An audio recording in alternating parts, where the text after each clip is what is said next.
আচ্ছা, সবাইকে স্বাগত জানাচ্ছি এক্সক্লুসিভ এডুকেশন এর আজকের ক্লাসে। আমি ডক্টর অমিত কর্মকার। আজকে আমাদের ফিজিওলজি সেকেন্ড ক্লাস, মানে এটাই লাস্ট ক্লাস। তো এর মধ্যেই আমরা ফিজিওলজি যে বাকি যে টপিক গুলো ছিল সেগুলো আমরা কভার করব। তো গতদিন আমরা বেশ কিছু ইম্পর্টেন্ট টপিক কভার করেছি। আজকেও আমরা বাকি যে টপিক গুলো আছে এগুলো নিয়ে আজকে আমরা ডিসকাশন করবো, এবং আশা করি আজকেও আপনাদের আমরা কনসেপ্ট যেটা আছে সেটা আজকেও আমরা ক্লিয়ার করে দিতে পারবো। আচ্ছা, তো এর মধ্যে আজকে আমরা প্রথমে শুরু করব জিআইটি ফিজিওলজি দিয়ে। তো আমরা সেখানে শুরু করি। তো এর মধ্যে গত ক্লাস নিয়ে বা কোনো কিছু নিয়ে যদি কারো কোনো কোশ্চেন থাকে, ডেফিনেটলি আপনারা কোশ্চেন করবেন। আমি চেষ্টা করবো এটা সলভ করে দেওয়ার জন্য।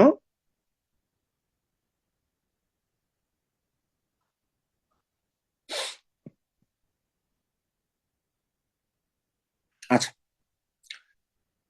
তো জিআইটি ফিজিওলজি নিয়ে প্রথমে যদি বলি যে আমাদের জিআইটি ফিজিওলজিতে পিডিএফ এ যা দেওয়া আছে আপনারা চেষ্টা করবেন এগুলো সবগুলো পড়ে ফেলতে, তবে অ্যাটলিস্ট আগে 3 স্টার যেগুলো আছে সেগুলি পড়বেন, এবং আমি যেই যেই টপিক গুলো আপনাদেরকে বুঝিয়ে দিব সেই জিনিসগুলো একটু ভালোভাবে মনে রাখবেন। তাহলে কি হবে, আপনাদের কোনো একটা কোশ্চেন ইন্টারপ্রিটেশন করতে ইজি হবে। ওকে, আচ্ছা, তো জিআইটি থেকে খুব বেশি কিছু পড়ার নাই, অল্প অল্প কিছু পড়ার আছে, এবং বেশ কিছু টপিক এখানে মুখস্থ করার বিষয় আছে। তো এগুলো নিয়ে আমরা আজকে ডিসকাশন করব। তো প্রথমেই দেখেন, প্রথমে আমরা ডিসকাশন করব local hormone of the GIT. আচ্ছা, তো দেখেন, যদিও হরমোন যদি আমরা বলি তাহলে হরমোন বলতে আসলে কয়েকটা ক্লাসিফিকেশন তো আমরা বলি। সেই ক্ষেত্রে আছে যেমন একটা হচ্ছে trophic hormone, local hormone. Trophic hormone বলতে বোঝায় যে যেই হরমোনটা যেখান থেকে সিক্রেশন হবে তার থেকে ডিস্টেন্ট প্লেসে গিয়ে সে কাজ করবে। ওকে, আর লোকাল হরমোন হচ্ছে ওই লোকালি সে কাজ করবে। যেমন জিআইটি হরমোন গুলো লোকাল হরমোন কিরকম, যেমন আমরা যদি বলি গ্যাস্ট্রিন। তাহলে গ্যাস্ট্রিন হচ্ছে স্টমাক থেকে, স্টমাকের যেই জি সেল আছে সেখান থেকে রিলিজ হবে গ্যাস্ট্রিন। কিন্তু এবং এটা হচ্ছে স্টমাকেই কাজ করে। হ্যাঁ, মানে হাইড্রোক্লোরিক অ্যাসিড সিক্রেশনেই কিন্তু এটা ফাংশনিং।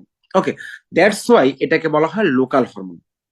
আচ্ছা, তো এর মধ্যে গ্যাস্ট্রিন ফ্যামিলি আছে, যার মধ্যে গ্যাস্ট্রিন এন্ড কোলিসিস্টোকাইনিন। সিক্রেটিন ফ্যামিলির মধ্যে আছে secretin, glucagon, vasoactive peptide, gastric inhibitory polypeptide. এগুলো একটু আমরা মনে রাখবো। আচ্ছা, এই যে গ্যাস্ট্রো ইন্টেস্টাইনাল হরমোন, এটা হচ্ছে ইনফিনিটি স্টার, খুব ইম্পর্টেন্ট।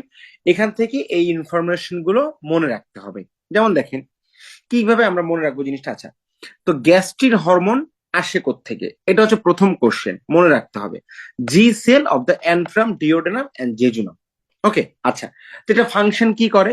এটা ফাংশন করে হচ্ছে স্টিমুলেট গ্যাস্ট্রিন অ্যাসিড সিক্রেশন, মানে হচ্ছে হাইড্রোক্লোরিক অ্যাসিড সিক্রেশনকে সে বাড়াবে। ক্লিয়ার? আচ্ছা, এখন এটার স্টিমুলাস কি? স্টিমুলাস হচ্ছে প্রোটিন ডিস্টেনশন নার্ভ। মানে যখন স্টোমাকে প্রোটিন কন্টেন্ট যাবে তখনই তার স্টিমুলাসে গ্যাস্ট্রিন রিলিজ হবে, এবং গ্যাস্ট্রিন রিলিজের ফলে হাইড্রোক্লোরিক অ্যাসিড রিলিজ হবে। ওকে, এবং যেটা কিনা প্রোটিন ডাইজেশনে হেল্প করবে। ক্লিয়ার? আচ্ছা, এরপরে চলে আসি কোলিসিস্টোকাইনিন। তো কোলিসিস্টোকাইনিনের কোত্থেকে রিলিজ হবে? I cell of the duodenum, jejunum and ileum. Okay, কি কাজ করবে কোলিসিস্টোকাইনিন? এটা হচ্ছে যেহেতু কোলিসিস্টোকাইনিন, তার মানে অবশ্যই গল ব্লাডারের এখানে একটা রোল আছে। ক্লিয়ার? তো গল ব্লাডারের রোল কি? এটা হচ্ছে গল ব্লাডার কন্ট্রাকশন করবে। ওকে, আচ্ছা, এবং এর সাথে সাথে কি করবে? কোলিসিস্টোকাইনিন গ্যাস্ট্রিক মানে গ্যাস্ট্রিক এমটিং ইনহিবিট করবে, ইনহিবিট গ্যাস্ট্রিক এমটিং। ওকে, আচ্ছা, এবার চলে আসি সিক্রেটিন। তাহলে সিক্রেটিন কিভাবে কাজ করবে? সিক্রেটিন আসবে হচ্ছে S cell of the duodenum, jejunum and ileum. আচ্ছা, এটা কি? সিক্রেটিন মানে হচ্ছে সিক্রেট করবে বা সিক্রেটটা বাড়াবে, তাই না? আচ্ছা, এখন কথা হচ্ছে এই সিক্রেটিন হরমোনটা ডিওডেনাম থেকে যে আসবে, দেখেন এইটার স্টিমুলেটিং ফ্যাক্টর কি? Acid fat. মানে আমাদের স্টোমাকে যে কাইম ফরমেশন হয় সেটা কি কাইম বলেন তো? অ্যাসিডিক নাকি অ্যালকালাইন? স্টোমাকে যে কাইম ফরমেশন হয় অ্যাসিডিক। অ্যাসিডিক। আচ্ছা, এই আর ডিওডেনামের কন্টেন্ট কি বলেন তো? ডিওডেনামে যা থাকে, ডিওডেনাম অ্যালকালাইন। অ্যালকালাইন, তাই না? তাহলে ডিওডেনামে যখন এই অ্যাসিডিক কাইম ফ্রম স্টমাক আসবে তখনই এর রেসপন্সে সিক্রেটিন রিলিজ হবে from the S cell of the duodenum, jejunum and ileum. Clear? তারা কি কাজ করবে? সিক্রেটিনের নাম অনুসারে সিক্রেশন, বাট এর ফাংশন অনুযায়ী যদি আমরা বলি, প্রথম কাজ হচ্ছে কি, সে গ্যাস্ট্রিন সিক্রেশনকে কমাবে। ক্লিয়ার? কারণ কি, অ্যাসিডিক কাইম যখনই চলে আসবে ডিওডেনামে তখন তো আমার আর অ্যাসিডিক ফাংশনের দরকার নেই, তাই না? তখন সে কি করবে? তখন গ্যাস্ট্রিনকে ইনহিবিট করবে। ক্লিয়ার?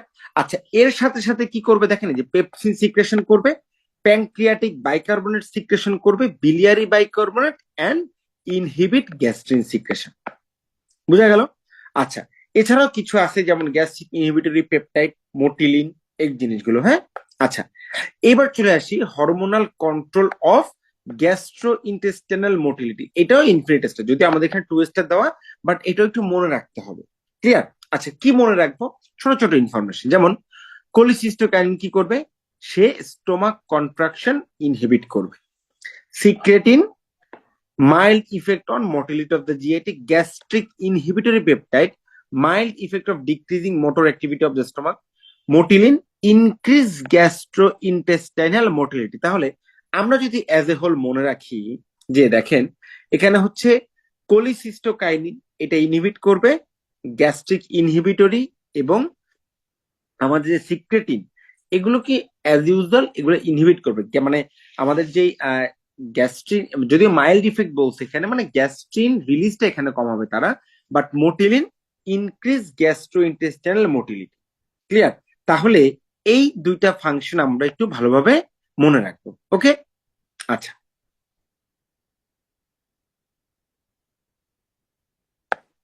এরপরে চলে আসি daily secretion and pH of digestive juice. Okay, আচ্ছা, তাহলে দেখেন, ডেইলি সিক্রেশন এন্ড পিএইচ, এটা যদি আমরা একটু মনে রাখি, সেই ক্ষেত্রে আমরা এই জিনিসটা এভাবে মনে রাখতে পারি যে অ্যাজ এ হোল আমাদের জিআই ট্র্যাক্টে almost 8 litre, approximately 8 litre secretion হয় পার ডে। তো এর মধ্যে আমাদের যে second part of the duodenum বা অ্যাম্পুলা অফ ভ্যাটার, এটার উপরে হচ্ছে 4 লিটার, এটার নিচে 4 লিটার, মোরলেস। হ্যাঁ, আচ্ছা, তো এর মধ্যে যেমন আমাদের গ্যাস্ট্রিক জুস কত সিক্রেশন হয় ডেইলি, এতটুকু আমরা একটু মনে রাখবো। তারপর হচ্ছে আমাদের বাইল কতটুকু সিক্রেশন হয়, এটা আমরা একটু মনে রাখবো। স্যালাইভা কতটুকু সিক্রেশন হয়, প্যানক্রিয়াটিক জুস কতটুকু সিক্রেশন হয়, এই সিক্রেশন গুলো একটু মনে রাখা ইম্পর্টেন্ট। ওকে, আচ্ছা, তো এবার চলে আসি কম্পোনেন্ট অফ ডাইজেস্টিভ জুস। আচ্ছা, ডাইজেস্টিভ জুসের কম্পোনেন্টে আমাদের ইম্পর্টেন্ট হচ্ছে খুব কয়েকটা জিনিস মনে রাখতে হবে, যে এটা এখানে কোন কোন এনজাইম বা কোন ইলেকট্রোলাইট এগুলো বেশি থাকে কম থাকে, এই জিনিসগুলো একটু মনে রাখতে হবে। হ্যাঁ, যেমন দেখেন স্যালাইভাতে আমাদের এনজাইম থাকে হচ্ছে টায়ালিন। ওকে, এটা হচ্ছে একটা ইম্পর্টেন্ট, তাই না? গ্যাস্ট্রিক জুসের মধ্যে আমাদের কি কি থাকে? Pepsin, gastric lipase and rennin. Okay, আচ্ছা, এরপরে দেখেন আর কি থাকে? Intrinsic factor of Castle and mucus. Okay, আচ্ছা, প্যানক্রিয়াটিক জুস, প্যানক্রিয়াটিক জুস হচ্ছে কার্বোহাইড্রেট স্প্লিটিং এনজাইম থাকে, লাইক প্যানক্রিয়াটিক অ্যামাইলেজ থাকে, এবং আর কি থাকবে? ট্রিপসিন, কাইমোট্রিপসিন, এগুলো থাকবে, যেটা হচ্ছে আমাদের, এবং এগুলো কি করবে? এই যে ট্রিপসিন, কাইমোট্রিপসিন, এগুলো হচ্ছে আমাদের প্রোটিওলাইটিক, অ্যামাইলেজ হচ্ছে কার্বোহাইড্রেট স্প্লিটিং, এন্ড লাইপোলাইটিক হচ্ছে প্যানক্রিয়াটিক লাইপেজ। ওকে, আচ্ছা, আর সাকাস এন্টেরিকাস হচ্ছে কি জিনিস? সাকাস এন্টেরিকাস হচ্ছে আমাদের স্মল ইন্টেস্টাইন থেকে কিছু সিক্রেশন আসে, যেটাকে আমরা বলি সাকাস এন্টেরিকাস। হ্যাঁ, এটা অতটা ইম্পর্টেন্ট, আমাদের এতটা দরকার নাই। ফাংশন অফ দ্য স্যালাইভা, এগুলো যেগুলি আছে আমাদের 2 স্টার যেগুলি দেওয়া আছে, এগুলো হচ্ছে আপনারা একটু পড়ে যাবেন একবার, যে এই জিনিসগুলো একটু জানার জন্য, যে আসলে এগুলোতে কি কি ফাংশন হয়। হ্যাঁ, আচ্ছা, এবার চলে আসি gastric gland with their secretion. Already আমরা জানি কোনটা থেকে কি কি আসে, তার মধ্যে তারপর আবার একটু বলছি। যেমন দেখেন, প্যারাইটাল সেল অর অক্সিনটিক সেল, এটা হচ্ছে hydrochloric acid and intrinsic factor of castle. এটা হচ্ছে আমাদের খুব ইম্পর্টেন্ট, এটা মনে রাখতে হবে, তাই না? আচ্ছা, এরপরে চলে আসি পেপটিক অর চিফ সেল, এখান থেকে আসবে পেপসিনোজেন, যেটা কিনা পেপসিন অ্যান্ড প্রোটিন ডাইজেশনের ক্ষেত্রে দরকার হয়। ওকে, আচ্ছা, এরপরে আমরা চলে আসি, দেখেন জি সেল থেকে আসবে গ্যাস্ট্রিন, এটা তো আমরা বলেছি অলরেডি। আচ্ছা, এই যে প্যারাইটাল সেল অফ স্টমাক, এটা আরেকটা নাম হচ্ছে অক্সিনটিক সেল। এখান থেকে সিক্রেশন হবে hydrochloric acid and intrinsic factor of গ্যাসের, এটা আমরা বলে দিচ্ছি। আচ্ছা, এবার আমরা চলে আসি common site of peptic ulcer, খুব ইম্পর্টেন্ট। আচ্ছা, পেপটিক আলসার, নামে পেপটিক। আচ্ছা, পেপটিক মানে হচ্ছে আমরা স্টোমাক বা গ্যাস্ট্রিক বুঝালেও আসলে কিন্তু পেপটিক আলসার বলতে বেসিক্যালি আমরা বুঝি ফার্স্ট পার্ট অফ দ্য ডিওড্রাম, মানে এটা বেসিক্যালি একটা মিসনোমার। হ্যাঁ, আচ্ছা, তো এরকম আমাদের মেডিকেলে বেশ কিছু মিসনোমার আছে, যাই হোক সেটা নিয়ে আমাদের এতটা ইম্পর্টেন্ট, এত কিছু মনে রাখার দরকার নেই। যেটা এটা হচ্ছে ফার্স্ট পার্ট অফ ডিওড্রাম, এটা হচ্ছে common site of the peptic ulcer. এছাড়া আর কোথায় কোথায় হতে পারে? স্টোমাকের ইউজুয়ালি অ্যান্ট্রামে হতে পারে, গ্যাস্ট্রোইসোফেজিয়াল জাংশন বা গ্যাস্ট্রোজেজিনোস্টমি, এগুলো হচ্ছে আমাদের এতটা ইম্পর্টেন্ট না। আমাদের এই দুইটা হচ্ছে খুব ইম্পর্টেন্ট। ওকে,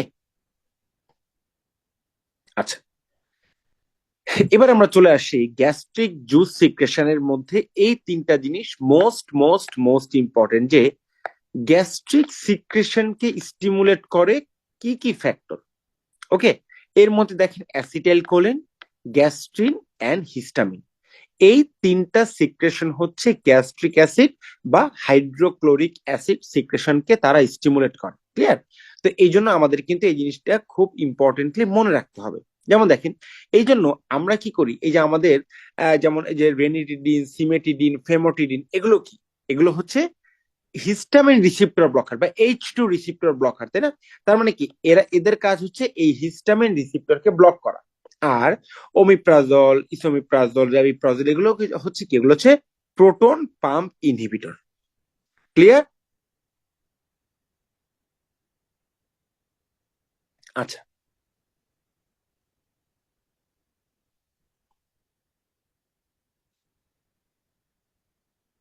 আচ্ছা, ইন্ট্রিনসিক ফ্যাক্টর অফ ক্যাসেল, এটার ফাংশনটা আমরা একটু মনে রাখি। দেখেন, এটা আসে প্যারাইটাল সেল থেকে, যেটা আমরা জানি, and binds with vitamin B12 and necessary for its absorption from the small intestine. ওকে, আচ্ছা, তাহলে ইন্ট্রিনসিক ফ্যাক্টর অফ ক্যাসেল যদি না থাকে, সেই ক্ষেত্রে কি প্রবলেম হতে পারে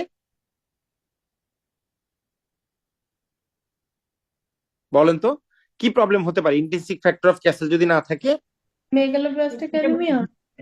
এক্স্যাক্টলি, মানে আলটিমেটলি ভিটামিন B12 ডেফিসিয়েন্সি হবে, মেগালোব্লাস্টিক অ্যানিমিয়া।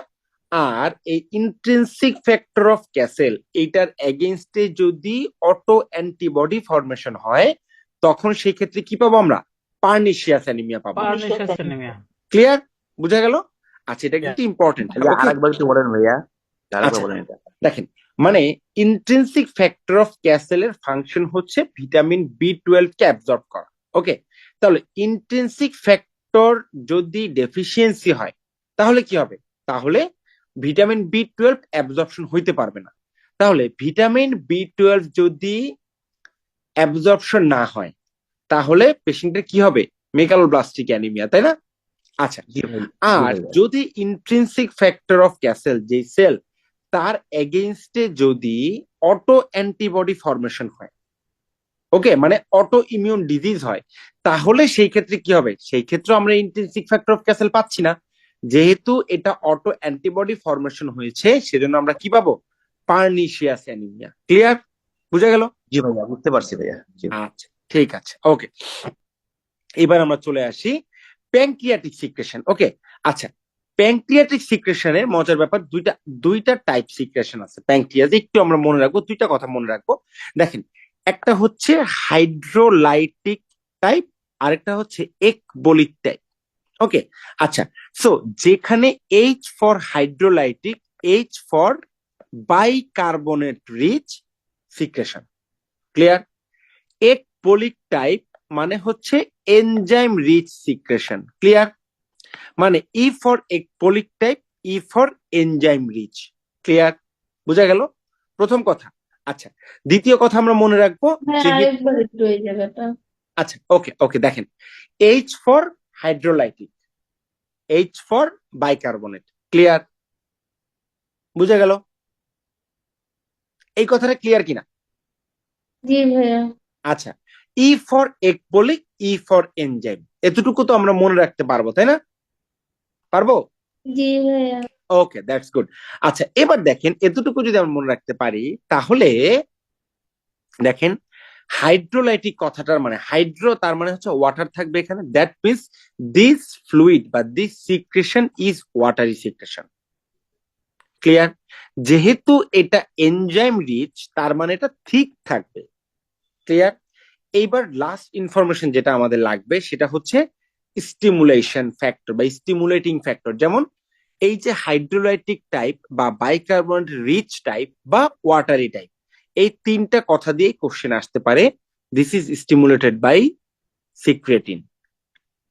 ক্লিয়ার?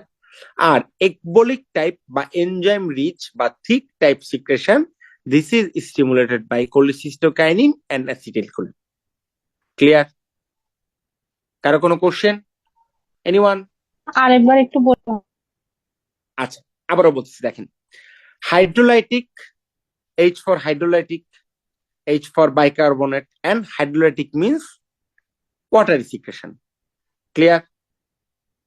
আচ্ছা, একপলিক টাইপ মানে এনজাইম রিচ সিক্রেশন, মানে এটা হচ্ছে থিক টাইপ একটা সিক্রেশন। ক্লিয়ার? আচ্ছা, এবার দুইটার ক্ষেত্রে মনে রাখবো, যেহেতু হাইড্রোলাইটিক টাইপ, এটা স্টিমুলেটেড বাই সিক্রেটিন। ওকে? আচ্ছা, আর যেহেতু এনজাইমেটিক বা একবলিক টাইপ, এটা secret stimulated by cholecystokinin and acetylcholine. Clear?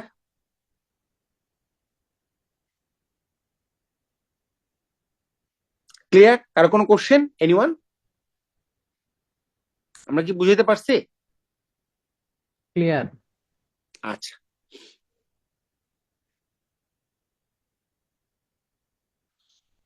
তো এগুলো তো অলরেডি আমরা বলে ফেলছি যে এখানে হচ্ছে যেমন প্যানক্রিয়াটিক সিক্রেশন কি কি আছে এবং কে কোনটা সিক্রেট মানে স্টিমুলেশন করে, এতটুকু মনে রাখলেই হবে, এর বেশি কিছু আমাদের এখানে দরকার নেই। ওকে? আচ্ছা, এবার চলে আসি আমাদের এখানে factors that favour gall bladder emptying, মানে কোন কোন ক্ষেত্রে গল ব্লাডার এমটি হবে। আচ্ছা, মেইনলি হচ্ছে fatty food and protein food, এইগুলা হচ্ছে আমাদের গল ব্লাডার থেকে বাইল সিক্রেশন হওয়ার ইম্পর্টেন্ট ফ্যাক্টর, যেমন fatty acid and amino acid in the duodenum, cholecystokinin and acetylcholine. Clear? এতটুকু আমরা মনে রাখবো। ওকে? আচ্ছা, এবার চলে আসি ফাংশন অফ দা গল মানে বাইল সল্ট। আচ্ছা, তো বাইল সল্টের ক্ষেত্রে ইম্পর্টেন্ট ফাংশন কি বা বাইলের ইম্পর্টেন্ট ফাংশন কি বলেন তো? অ্যাজ এ হোল বাইলের ইম্পর্টেন্ট ফাংশন কে বলতে পারবো আমরা? এটা কি ভাইয়া ওই যে হজমে সাহায্য করে? হজমে সাহায্য করে, মানে এটা হচ্ছে আমরা যদি ডাইজেশনে হেল্প করে, ইমালসিফিকেশন। এক্স্যাক্টলি, এটা হচ্ছে emulsification, that term is emulsification, তাই না? ওকে, আচ্ছা, হোয়াট ইজ ইমালসিফিকেশন কে বলতে পারবো আমরা, বলেন তো? What is fat emulsification? Processing করে ভাইয়া, হ্যাঁ হ্যাঁ, ডাইজেশন হওয়ার জন্য ফ্যাটকে প্রসেসিং করে, ফ্যাটকে ফ্যাট ভেঙে ভেঙে মানে ফেলা। ভেঙে ফেলে, গুলোকে ফ্যাটকে ছোট ভেঙে ছোট ফেলে। এক্স্যাক্টলি, হ্যাঁ, বলেন বলেন, ছোট ছোট ফ্যাট বলেন আপু। পার্টিকেলস গুলোকে ছোট ছোট পার্টিকেলস এ কনভার্ট করে so that exact surface area বেড়ে যায়, এজন্য অ্যাবজর্পশনটা ভালো এক্স্যাক্টলি, মানে হচ্ছে ধরেন আমাদের ফ্যাট পার্টিকেল গুলো হচ্ছে লার্জ গ্লোবিউলার শেপ, হ্যাঁ, তো এইটাকে মাল্টিপল ফ্র্যাগমেন্টে ভাগ করবে। হ্যাঁ, তাহলে দেখেন যখনই এই একটা ফ্যাট পার্টিকেল ভেঙে এতগুলো পার্টিকেল হবে, তো এইটার সারফেস এরিয়া বেশি না এগুলোর সারফেস এরিয়া বেশি, বলেন তো? ছোটগুলোর। ছোটগুলোর সারফেস এরিয়া বেশি, মানে এই প্রত্যেকটার সারফেস এরিয়া যদি আমরা সামেশন করি তখন এগুলোর সারফেস এরিয়া বেশি থাকবে। তো এখন এই ফ্যাট বা আমাদের হচ্ছে বাইল সল্ট বা বাইল অ্যাসিডের এর কি দুইটা পোর্শন থাকে, তাই না? একটা হচ্ছে হাইড্রোফিলিক, আরেকটা হচ্ছে হাইড্রোফোবিক। ক্লিয়ার? এখন বলেন এই যে একটা ফ্যাট পার্টিকেল, তো এই ফ্যাট পার্টিকেলের সাথে এই বাইলের অ্যারেঞ্জমেন্টটা কেমন হবে বলেন তো? এই হাইড্রোফিলিক সাবস্টেন্সটা কই থাকবে, হাইড্রোফোবিক সাবস্টেন্সটা কই থাকবে? হাইড্রোফোবিকটা পার্টিকেলের দিকে থাকবে। এক্স্যাক্টলি, হাইড্রোফোবিকটা পার্টিকেলের দিকে থাকবে। যেমন ধরেন এটা হচ্ছে আমাদের হাইড্রোফোবিক, হাইড্রোফোবিক। ক্লিয়ার? আচ্ছা, আর এটা হচ্ছে ফিলিক। ওকে, তার মানে কি, মানে হচ্ছে যেমন দেখেন এই যে পার্টিকেলটা বা এই গ্লোবিউলার শেপ যেটাই হোক, এটা হচ্ছে কি, এটা থাকবে হচ্ছে আমাদের ব্লাডে, তাই না? তাহলে ব্লাডে যেই জিনিসটা থাকবে সেটা হচ্ছে কি ওয়াটার সলিউবল ফরমেশনে থাকবে, রাইট? এখন একটা পার্টিকেল, ফ্যাট তো ওয়াটার সলিউবল না, তাই না? এই জন্য এই যে বাইলের যে কম্পোজিশন বা বাইল সল্টের বা বাইল অ্যাসিড মিলে যে কম্পোজিশনটা হয়, এইটার ফোবিক পার্টটা বা হাইড্রোফোবিক পার্টটা থাকবে হচ্ছে এই মানে আমাদের যে ফ্যাট পার্টিকেল তার চারপাশে। ক্লিয়ার? তাহলে দেখেন এরকম ধরেন হাইড্রোফোবিক পার্ট হবে চারপাশে, আর এই হাইড্রোফিলিক পার্টটা হবে তার চারপাশে। তো এই যে পুরো সাবস্টেন্সটা ফরমেশন হচ্ছে, যেহেতু হাইড্রোফিলিক পোর্শনটা আউটার অ্যাসপেক্টে থাকতেছে, this is this works as a কি ওয়াটার সলিউবল কম্পোনেন্ট। বুঝা গেল? Clear? This works as a water soluble component, that's why তারা থ্রো ব্লাড এটা কি হবে, ক্যারি হবে। এখন ক্যারি হয়ে কি করবে, এই যে ফ্যাট পার্টিকেলটা, এটা তো ধরেন যাইতে হবে আমাদের একটা সেলের মধ্যে, তাই না? তো বাইল সল্টের কাজ কি, তাদের কাজ হচ্ছে সে এটাকে ক্যারি করে আমাদের ইন্টেস্টাইনের যে সেলের কাছে যে সে হচ্ছে এই ফ্যাটটাকে ছেড়ে দিবে। আবার তারা চলে আসবে এই bile acid and bile salt, এবং তারা স্মল ইন্টেস্টাইনের টার্মিনাল আইলিয়াম পোর্শনে যে তারা অ্যাবজর্পশন হয়ে যাবে। ক্লিয়ার? তারপরে আবার তারা কোথায় চলে যাবে, লিভারে চলে যাবে। ক্লিয়ার? এবং এটাকে আমরা কি বলি অ্যাজ এ হোল, বলেন তো? এটা টার্ম আছে, কি সার্কুলেশন বলে এটাকে? ইএইচ, বলেন তো কি হবে? Enterohepatic hepatic circulation. Enterohepatic circulation. বুঝা গেল? তাহলে ফ্যাটের যে ডাইজেশন অ্যাবজর্পশন মেথড, জিনিসটা ক্লিয়ার? Any confusion anyone? একটু একটু রিক্যাপ করেন ভাইয়া। আচ্ছা, একটু রিক্যাপ করি, দেখেন। আচ্ছা, মাঝখানে এটা হচ্ছে আমাদের ফ্যাট পার্টিকেল। তাহলে ফ্যাট পার্টিকেল তো ওয়াটার ইনসলিউবল, তাই না? এখন এটা তো ক্যারি করতে হইলে লাগবে হচ্ছে আমাদের ওয়াটার সলিউবল একটা পোর্শন লাগবে। তাহলে ওয়াটার সলিউবল পোর্শনের জন্য কি থাকবে, hydrophilic portion and hydrophobic portion. এই দুইটা পোর্শন থাকে হচ্ছে bile salt and bile acid. Clear? মানে বাইলে। এখন এর মধ্যে হাইড্রোফোবিক বা ফ্যাট সলিউবল কম্পোনেন্টটা থাকবে হচ্ছে এই ফ্যাট পার্টিকেলের সাথে। ওকে? আর হাইড্রোফিলিক বা ওয়াটার সলিউবল কম্পোনেন্টটা থাকবে তার চারপাশে। দ্যাটস ওয়াই যখনই এটা এরকম ফরমেশন করবে, দিস ইজ কল্ড মাইসিলি। এই মাইসিলিটা এটা কি, যেহেতু চারপাশে ওয়াটার সলিউবল কম্পোনেন্ট, এটা ওয়াটার সলিউবলের সাথে ওয়াটার বা প্লাজমার সাথে এটা ক্যারি হইতে পারবে। ক্লিয়ার?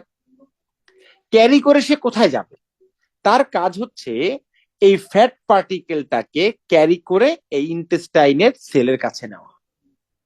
ক্লিয়ার? নিয়ে সে কি করবে, সে এখানে ছেড়ে দিবে। দ্যাটস ওয়াই সেটা ক্যারি করে তখন কি হবে, সে চলে যাবে সেলের মধ্যে। ক্লিয়ার? এখন রিমেইনিং যে বাইল সল্ট, বাইল পোর্শন, বাইল অ্যাসিড পোর্শন গুলো ছিল, এগুলা কি করবে, এগুলো তো ইন্টেস্টাইনের মাধ্যমে, ইন্টেস্টাইনের ভেতরে তারা টার্মিনাল আইলিয়ামে চলে আসবে এবং সেখান থেকে অ্যাবজর্পশন হয়ে যাবে। ক্লিয়ার? আচ্ছা, অ্যাবজর্পশন হয়ে কি হবে, অ্যাবজর্পশন হয়ে তারা আবার চলে যাবে লিভারে, এবং তারা আবারও হচ্ছে কি বাইলের মাধ্যমে এসে বা বাইল বিলিয়ারি চ্যানেলের মাধ্যমে তারা আবার সিক্রেশন হবে। This is called enterohepatic circulation. Almost 95% bile salt এভাবে অ্যাবজর্পশন হয়ে যায়। ক্লিয়ার? বুঝা গেল ভাইয়া? ক্লিয়ার? Anyone, any confusion?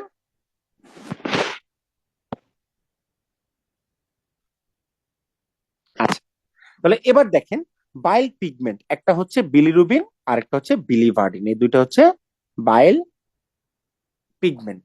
আচ্ছা, এবার চলে আসি মেটাবলিক ফাংশন অফ লিভার। এগুলো আমরা জানি, এগুলো এত কিছু আমাদের দরকার নেই। যেমন কার্বোহাইড্রেট মেটাবলিজমের ক্ষেত্রে সে কি করে, স্টোরেজ করে, তাই না? কার্বোহাইড্রেট স্টোরেজ ফর্ম কি, গ্লাইকোজেন। ওকে? আচ্ছা, ফ্যাট মেটাবলিজম করবে, অক্সিডেশন অফ ফ্যাটি অ্যাসিড এগুলো করবে। তারপর হচ্ছে ডিঅ্যামাইনেশন, রিমুভাল অফ অ্যামোনিয়া, এগুলি সে করতে থাকবে। ওকে? আচ্ছা, এবার আমরা চলে আসি মোস্ট ইম্পর্টেন্টলি কিছু দুই একটা টপিক। সেটা হচ্ছে যেমন দেখেন ফ্যাটি অ্যাসিড যে অ্যাবজর্পশন হয় কিভাবে, কি কি ফর্মে অ্যাবজর্পশন হয়। মানে ফ্যাট যে অ্যাবজর্পশন, একটা হচ্ছে fatty acid glycerol, 2 mono acyl glycerol, 1 mono acyl glycerol and cholesterol, এগুলো হচ্ছে এই ফর্মে অ্যাবজর্পশন হবে। ওকে? আচ্ছা, আচ্ছা, এবার দেখেন যদি প্রোটিন ম্যাল অ্যাবজর্পশন হয় তাহলে পেরিফেরাল ইডিমা হবে। হ্যাঁ, তারপর হচ্ছে এখানে সিস্টিনিউরিয়া, মাসেল ওয়াস্টিং, আর এগুলো হচ্ছে ফ্যাট যদি ম্যাল অ্যাবজর্পশন হয় স্টিয়াটোরিয়া হবে। ওকে, আচ্ছা এবার চলে আসি ম্যাল অ্যাবজর্পশন অফ সার্টেন এখানে পার্টিকুলার ভিটামিন আর মিনারেল, যেমন নাইট ব্লাইন্ডনেস হবে lack of vitamin A, peripheral neuropathy, lack of vitamin B 12, এগুলো পড়বেন, এগুলো আপনারা জানেন, এগুলো নিয়ে এত ডিসকাশনে কিছু নেই। আমরা বেসিক্যালি ডিসকাশন করব কি অ্যাজ এ হোল আপনাদেরকে কনসেপ্ট ক্লিয়ার করে দেওয়ার জন্য। হ্যাঁ, তাহলেই কিন্তু কি হবে, আপনাদের কনসেপ্ট ক্লিয়ার করে দিলেই আপনারা বাকিটুকু নিজেরাই পড়ে ফেলতে পারবেন, তাই না?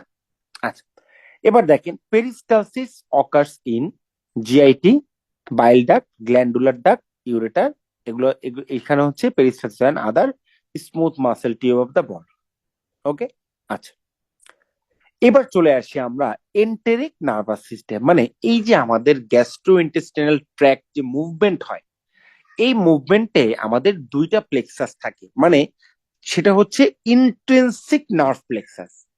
ওকে, মানে আমাদের গ্যাস্ট্রো ইন্টেস্টাইনাল ট্র্যাক্ট বা জিআইটি তে যে নার্ভ সাপ্লাই থাকে তাকে আমরা দুইটা সিস্টেমে ভাগ করতে পারি। একটা হচ্ছে এক্সট্রিনসিক, যেমন ভেগাস নার্ভ, এটা হচ্ছে ক্রেনিয়াল নার্ভ থেকে আসে, তাই না? This is out of the GI tract. Okay, that's why this is called extrinsic nervous system. আচ্ছা, এবার চলে আসি ইন্ট্রিনসিক নার্ভাস সিস্টেম। তাহলে ইন্ট্রিনসিক নার্ভাস সিস্টেম কোনটা? ইন্ট্রিনসিক নার্ভাস সিস্টেম হচ্ছে যেটা কিনা জিআই যে ওয়াল, সেই ওয়ালের মধ্যেই থাকবে। এর মধ্যে একটা হচ্ছে অরব্যাক্স প্লেক্সাস আর একটা হচ্ছে সাবমিউকাস প্লেক্সাস। তাহলে সাবমিউকাসটা কোথায় থাকবে? সেটা থাকবে হচ্ছে between the middle circular layer and the mucosa. Clear? আর মায়েন্টেরিক বা অরব্যাক্স এইখানে থাকবে হচ্ছে, যেহেতু মায়েন্টেরিক তার মানে কি মাসেল রিলেটেড, মায়ে মানে মাসেল, MYE, মায়েন্টেরিক মানে হচ্ছে muscle related, that's why outer longitudinal and middle circular muscle লেয়ারের মধ্যে থাকবে। ক্লিয়ার? আমি কি বুঝতে পারছি জিনিসটা? Anyone, any question? আচ্ছা, ওকে, এবার চলে আসি সার্টেন জিআই রিফ্লেক্স, এগুলো আমাদের এত কিছু দরকার নাই এগুলা। আচ্ছা, এন্ডোজেনাসলি সিনথেসাইজড ভিটামিনস, এগুলো একটু আমরা মনে রাখবো কি কি আছে, যেমন দেখেন vitamin D, vitamin K and B complex. আচ্ছা, ক্লাসিফিকেশন অফ ভিটামিন, এর মধ্যে ভিটামিন ফ্যাট সলিউবল তো আমরা জানি ADE, K, এগুলো আমরা জানি, এগুলো এত কিছু আমাদের দরকার নাই। আচ্ছা, ওয়াটার সলিউবল ভিটামিন, এগুলো ভিটামিন বি কমপ্লেক্সের কার কেমিক্যাল নেম কি, এগুলো একটু মনে রাখতে হবে। যেমন B1 এর থায়ামিন, B12 এর রিবোফ্লাভিন, B2 এর হচ্ছে riboflavin, B3 niacin or nicotinic acid, তারপর হচ্ছে B5 pantothenic acid, 6 pyridoxine, biotin, folic acid and B12 এর হচ্ছে cobalamin. Okay, antioxidant vitamin, infinity star information, antioxidant ACE। Okay, ACE, this is, এই দুইটা হচ্ছে কি এ। ওকে, এই দুইটা হচ্ছে এ, আর এটা হচ্ছে ACE, this is antioxidant vitamin. Okay, আচ্ছা, তো অ্যাজ এ হোল এই সামারিটি একটু পড়ে নেবেন আপনারা, তাহলে পুরো ভিটামিন সম্বন্ধে আপনাদের কনসেপ্ট ক্লিয়ার হয়ে যাবে। হ্যাঁ, আচ্ছা, মেরাসমাস এন্ড কোয়াশিওরকর, এগুলো আসলে খুব একটা ইম্পর্টেন্ট না, তারপরেও একটু জাস্ট বলে দিই আমরা আপনাদেরকে। যেমন মেরাসমাস এই এবং ভিটামিন কোয়াশিওরকর, এগুলো হচ্ছে কি, এগুলো হচ্ছে আমাদের যেই মেল নিউট্রিশনের টাইপ। হ্যাঁ, প্রোটিন এনার্জি মেল নিউট্রিশন, মানে ধরেন কারো যদি প্রোটিন বা মানে কারো যদি এনার্জি মানে কার্বোহাইড্রেট ডিক্রিজ ইনটেক হয়, সেই ক্ষেত্রে তার হবে হচ্ছে মেরাসমাস। বাট যদি প্রোটিন ইনটেক ডিক্রিজের ফলে যেটা হবে সেটা হবে কোয়াশিওরকর। এটা কেন হবে? ডিউ টু প্রোটিন ডেফিসিয়েন্সি, তাই না? তাহলে কি হবে, প্রেজেন্ট ইন, এই জন্য কি হবে, প্রোটিন যদি বডি থেকে কমে যায় তাহলে সেই পেশেন্টের কি হয়, ইডিমা হয়, তাই না? এবং এই ইডিমা আমরা কোথায় পাবো? লোয়ার লেগ, ফেস আর জেনারেলাইজড ইডিমা আমরা পেতে পারি। ক্লিয়ার? এতটুকু আমরা একটু মনে রাখবো।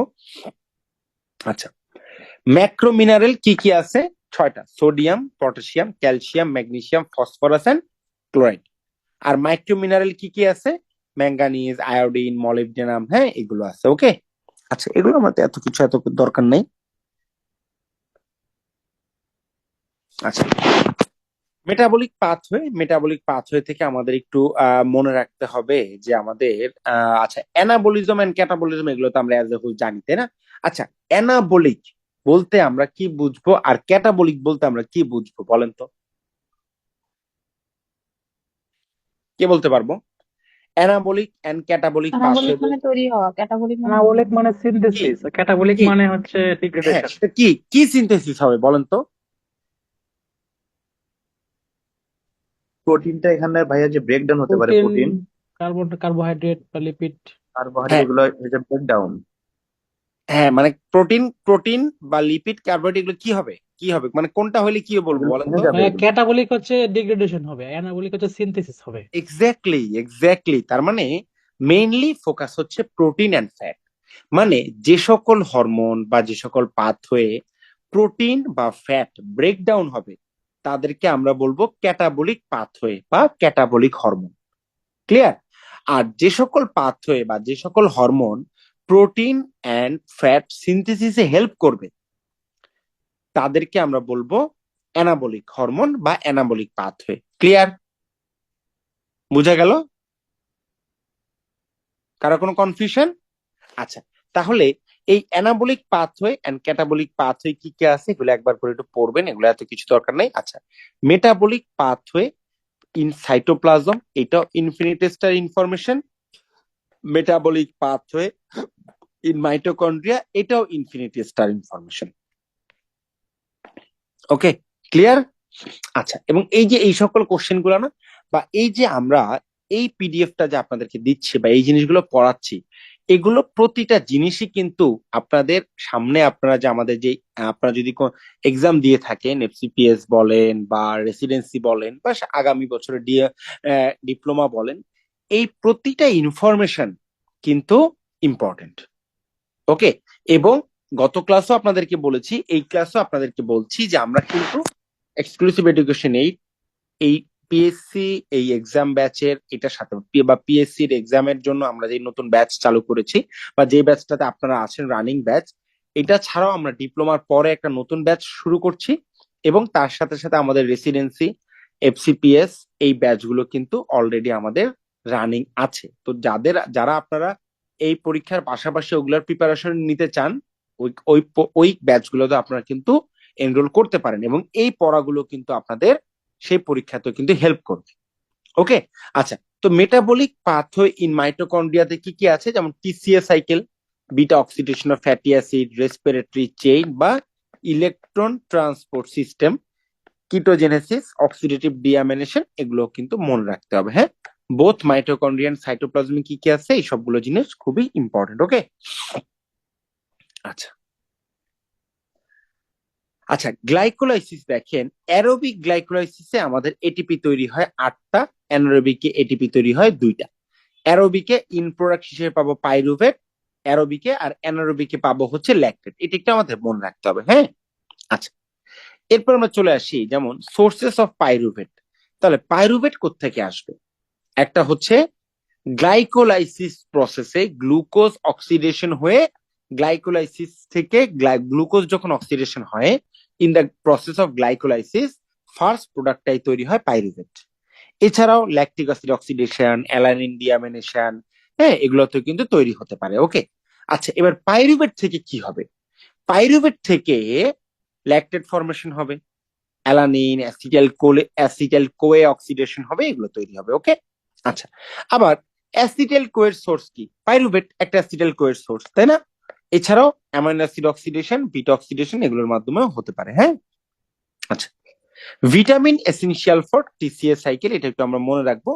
Coenzyme essential for TCA cycle, এগুলো একটু আমাদের জন্য ইম্পর্টেন্ট। হ্যাঁ, এগুলো একটা মনে রাখবো। ওকে, আচ্ছা, অ্যামাইনো অ্যাসিডের মধ্যে এসেনশিয়াল অ্যামাইনো অ্যাসিড কি কি আছে এগুলো কিন্তু খুব ইম্পর্টেন্ট। ক্লিয়ার? আচ্ছা, এটা আমরা কিভাবে মনে রাখি? পিভিটি টিআইএম হল। ওকে, আচ্ছা, যেমন এর মধ্যে দেখেন এই যে পিভিটি টিআইএম হল মানে হচ্ছে এই যে এখানে যেমন ফিনাইলঅ্যালানিন, তারপরে হচ্ছে valine, T for tryptophan, okay, then আরেকটা টি ফর থ্রিওনিন, ওকে, তারপর যেমন I for isoleucine, M for methionine, হ্যাঁ, তারপরে এইচ ফর হিস্টিনিন, এগুলো এইভাবে আপনারা মনে রাখতে পারবেন। আচ্ছা, এবার আমরা চলে আসি কিটোন বডি। তো কিটোন বডি কি কি, মানে কোন কোন কম্পোনেন্টকে আমরা কিটোন বডি বলি? These are acetoacetate, beta hydroxy butyrate and acetone. Clear? এই যে দেখেন, ভেরি ইম্পর্টেন্ট চার্ট, মানে আমাদের transamination and oxidative deamination, মানে অ্যামোনিয়া মেটাবলিজমের ক্ষেত্রে এই দুইটা প্রসেস, একটা হচ্ছে ট্রান্স অ্যামাইনেশন আর একটা হচ্ছে ডি অ্যামাইনেশন। তো এর মধ্যে ট্রান্স অ্যামাইনেশন এটা কাজ করবে হচ্ছে সাইটোপ্লাজমে, ডি অ্যামাইনেশন এটা কাজ করবে হচ্ছে মাইটোকন্ড্রিয়াতে। তো ট্রান্স অ্যামাইনেশনে কি, এখানে হচ্ছে আমাদের যে কোনো amino acid except lysine, threonine, প্যারিন, এগুলো হচ্ছে আমাদের সাবস্ট্রেট হিসেবে কাজ করবে। আর অক্সিডেটিভ ডিঅ্যামাইনেশন এটা হচ্ছে আমাদের সাবস্ট্রেট হিসেবে কাজ করবে গ্লুটামিন।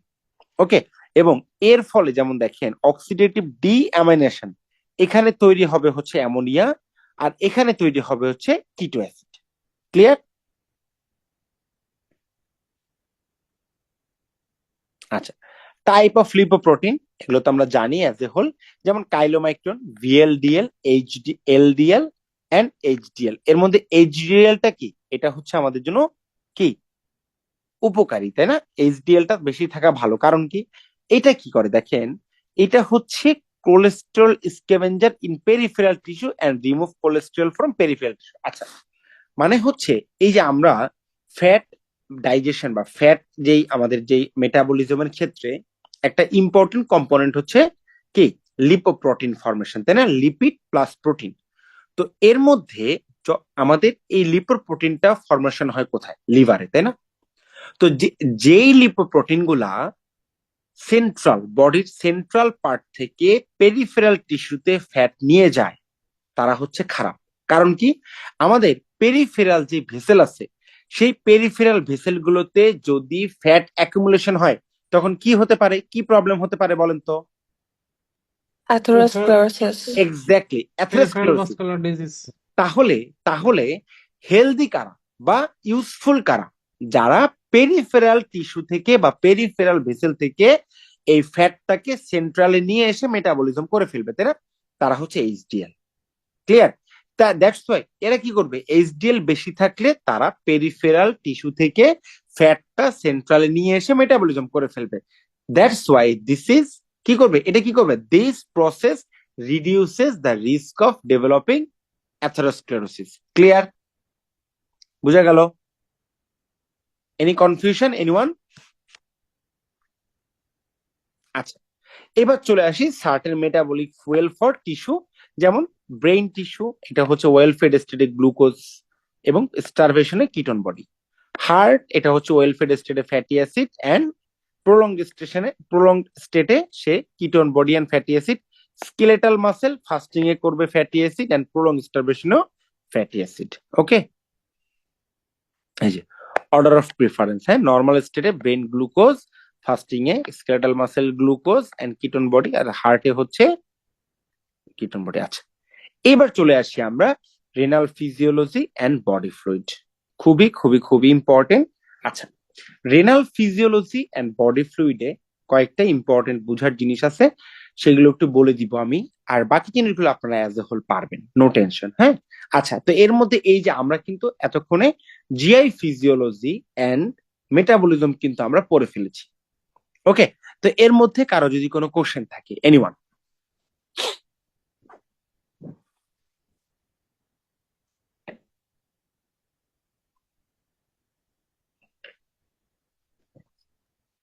ভাইয়া পিডিএফ কি পুরোটাই পড়তে হবে নাকি শুধু যেগুলো দেখায় দিচ্ছেন ওগুলো পড়বো?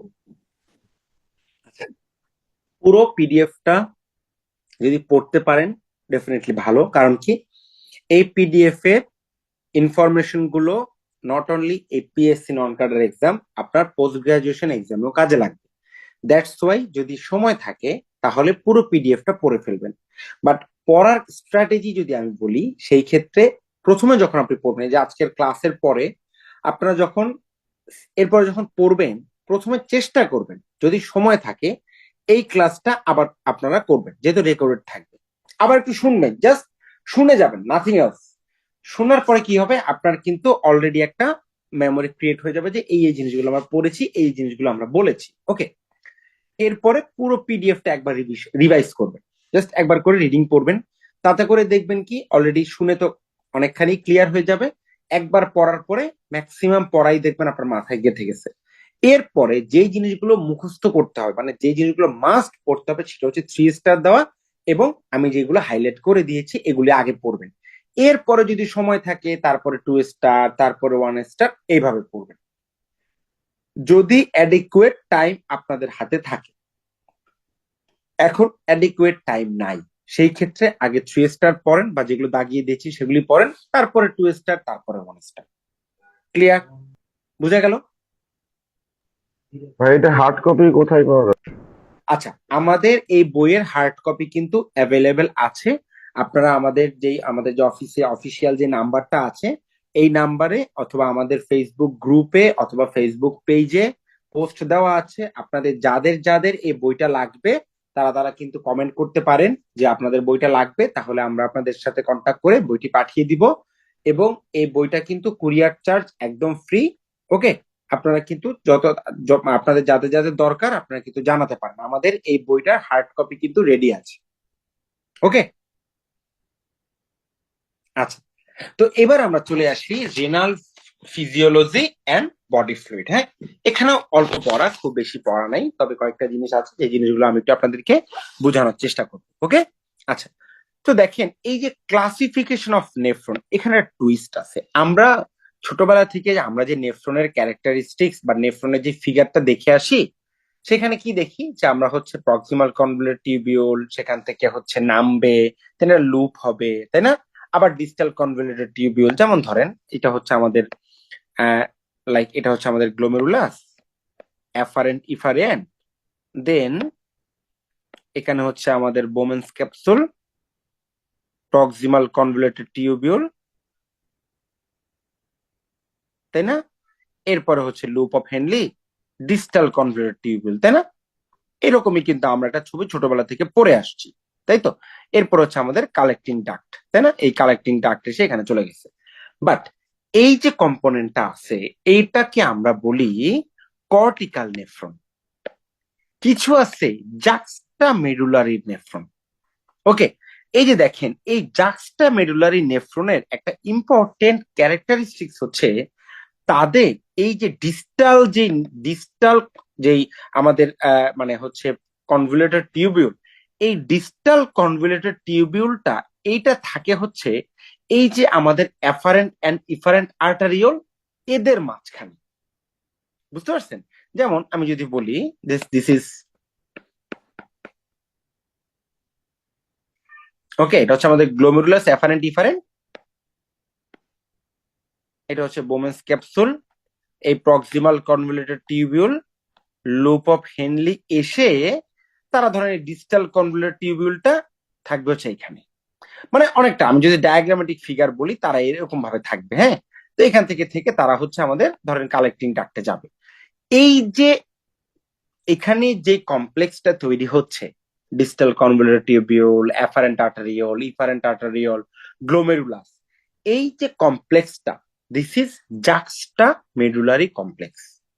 এন্ড এই জাক্সটা মেডুলারি কমপ্লেক্সে যে নেফ্রন গুলা থাকবে, এদেরকে আমরা বলি জাক্সটা মেডুলারি নেফ্রন। এবং এই যে দেখেন আমরা কিডনির ফাংশন হিসেবে বা কিডনির যেই অসমো রেগুলেশন বা সোডিয়াম রেগুলেশন বা ব্লাড প্রেশার রেগুলেশন, এর মধ্যে মেইন কম্পোনেন্টটা কি? রেনিন রিলিজ হয়, তাই না। আমরা সবাই জানি তো রেনিন রিলিজ হয়, তাই না। দেখেন এই যে রেনিন রিলিজ হয়, এই রেনিনটা যে রিলিজ হবে সেটা কিন্তু এই যে 15% জাক্সটা মেডুলারি নেফ্রন, এখান থেকে রিলিজ হয়। ক্লিয়ার? আমি কি কথাটা বুঝতে পারলাম? Any confusion? একটু রিপিট করলে ভালো হয়। আচ্ছা, দেখেন মানে নেফ্রনের যেই ক্যারেক্টারিস্টিক বা নেফ্রনের যে এই ফিগারটা কিন্তু আমরা কমনলি এঁকে থাকি বা দেখে থাকি, তাই না। This is cortical nephron. Okay, but কোন নেফ্রন অলমোস্ট 15% নেফ্রনের এই ডিস্টাল কনভলিউটেড টিউবিউলটা তারা এই যে অ্যাফারেন্ট অ্যান্ড ইফারেন্ট আর্টারিওলের মাঝখান দিয়ে পাস করে। যেহেতু এটাকে স্পেশাল টাইপ অফ ফরমেশন, এবং এই ফরমেশনটাকে বলা হয় জাক্সটা মেডুলারি কমপ্লেক্স। ক্লিয়ার? তো এই জাক্সটা মেডুলারি কমপ্লেক্স থেকে রিলিজ হয় রেনিন। বুঝা গেল? তাহলে রেনিনটা কি কাজ করে? ওই যে আমরা পড়েছি রেনিন, অ্যানজিওটেনসিন, অ্যালডোস্টেরন মেকানিজম। সেই রেনিনটাই তো কি ফার্স্ট রিলিজ হয়, সেটা রিলিজ হয় কিন্তু এই জাক্সটা মেডুলারি কমপ্লেক্স থেকে। বুঝতে পারছেন সবাই? ক্লিয়ার? এবং এটা কিন্তু অনলি 15% অফ টোটাল নেফ্রন। কেন এটাকে জাক্সটা মেডুলারি বলা হয়, তাই না? কারণ এই জাক্সটা মেডুলারি মানে হচ্ছে মেডুলার কাছাকাছি, নট ইন্ট্রামেডুলারি, বাট মেডুলার কাছাকাছি তারা থাকে। কারা থাকবে? এই যে গ্লোমেরুলাসের যে কম্পোনেন্টটা, এটা মেডুলার কাছাকাছি থাকবে। যেমন আমরা যদি একটা যদি কিডনি এঁকে থাকি, ধরেন এটা একটা কিডনি, তো এই কিডনির আউটার পোর্শন, এই যে outer portion, this portion is cortex, তাই না? আর এই যে inner portion, this portion is medulla. তো জাক্সটা মেডুলা মানে হচ্ছে এই যে মেডুলা এন্ড কর্টেক্সের ঠিক জাংশনে, দিস ইজ জাক্সটা মেডুলারি। তো এখানে কিছু স্পেশাল টাইপ অফ নেফ্রন থাকবে, যাদেরকে আমরা বলি জাক্সটা মেডুলারি নেফ্রন। ক্লিয়ার? বুঝতে পারলাম আমি? জি। আচ্ছা, তো দেখেন, বর্ডার অনুযায়ী বর্ডারে থাকে ভাই শুধু। হ্যাঁ হ্যাঁ, এই যে দেখেন, এই যে this nephron are located deep to the cortex near the medulla. বুঝা গেল? ক্লিয়ার? আচ্ছা, এবার চলে আসি আমাদের নেফ্রনে কি কি থাকবে। রেনাল কর্পাসেল, রেনাল টিউবিউল থাকে, টিউবিউলে কি কি থাকে সেটাও আমরা জানি। এই দেখেন cortical nephron and juxtamedullary nephron, এই যে juxtaglomerular apparatus, JG cell, macula densa and lacis cell, এগুলো ওই যে কমপ্লেক্সেই থাকবে। দেখেন জেজি সেল কোথায় থাকবে? অ্যাফারেন্ট আর্টারিওলে। ম্যাকুলা ডেন্সা কোথায় থাকবে? ডিস্টাল টিউবিউলে। এন্ড লেসিস সেল কোথায় থাকবে? বিটুইন অ্যাফারেন্ট এন্ড ইফারেন্ট আর্টারিওলে। এবং এই তিনটা কম্পোনেন্ট কিন্তু থাকবে এখানে। বুঝা গেল? ক্লিয়ার? আমি কি বুঝাতে পারলাম? Anyone, any confusion? আচ্ছা, তো এবার আমরা চলে আসি, দেখেন। আচ্ছা, তো ফাংশন অফ জাক্সটাগ্লোমেরুলার অ্যাপারেটাস এটা তো আমরা অলরেডি বলেছি। এই যে দেখেন রেনিন রিলিজ হয়, তাই না? যেটা হচ্ছে রেনিন, এনজিওটেনসিন, অ্যালডোস্টেরন সিক্রেশনটা মেনটেন করে। ফাংশন অফ কিডনি এটা তো আর আমাদের বলার কিছু নেই, এটা একদমই বেসিক, এগুলো সবাই জানেন, এগুলো একবার একটু করে আপনারা পড়লে ক্লিয়ার হয়ে যাবে। হ্যাঁ, আচ্ছা, autoregulation of renal blood flow, এটা একটু বলে দিই। What is autoregulation? Autoregulation means self regulation. Okay, যেমন আমাদের ব্লাড প্রেশার যদি ফ্ল্যাকচুয়েট করে, নর্মালি আমাদের ব্লাড প্রেশারের নর্মাল রেঞ্জ আমরা সিস্টোলিক যদি ধরি, সিস্টোলিক কত ধরতে পারি আমরা? লাইক 100 to 130 বা 140, লেস দেন 140। ওকে, আচ্ছা, এখন এটা হচ্ছে আমাদের সিস্টোলিক ব্লাড প্রেশারের নর্মাল রেঞ্জ। বাট যদি ব্লাড প্রেশার এর থেকে কমে যায়, যেমন আপ টু 80, অথবা মানে লেস, মানে একদম লেস যদি হয়, সেটা হচ্ছে 80 পর্যন্ত যদি হয়, অথবা 80 থেকে যদি আপ টু 180 মিলিমিটার মার্কারি পর্যন্ত হয়, তাহলে রেনাল ব্লাড ফ্লো তার ওন মেকানিজমে কনস্ট্যান্ট রাখতে পারে। বুঝতে পারলাম জিনিসটা? আমি কি বুঝতে পারছি? হ্যাঁ, ক্লিয়ার? জি আরেকবার একটু ভাইয়া। বল- জি। আরেকবার বলেন। আমাদের ব্লাড প্রেশার বাড়লে বা কমলে কিডনিতে ব্লাড ফ্লো বাড়ে বা কমে, তাই না? নাকি এরকমই তো হওয়ার কথা, তাই না?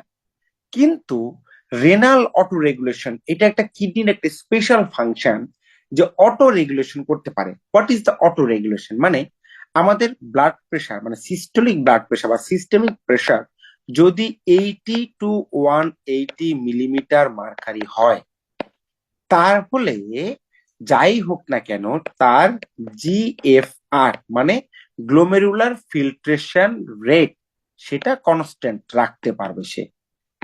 বুঝা গেল? বাট যদি 80 কমে যায় অথবা 180 বেড়ে যায়, তাহলে জিএফআর এ আপনি চেঞ্জ পাবেন। This is the auto regulation of renal blood flow and GFR. Clear? আমি কি বুঝতে পারছি? এবার কে বুঝি নাই বলেন,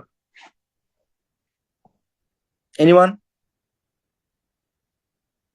বুঝলে বা না বুঝলে রেসপন্স করবেন। এনিওয়ান বুঝতে পারছি? জি জি ভাইয়া। আচ্ছা, ওকে।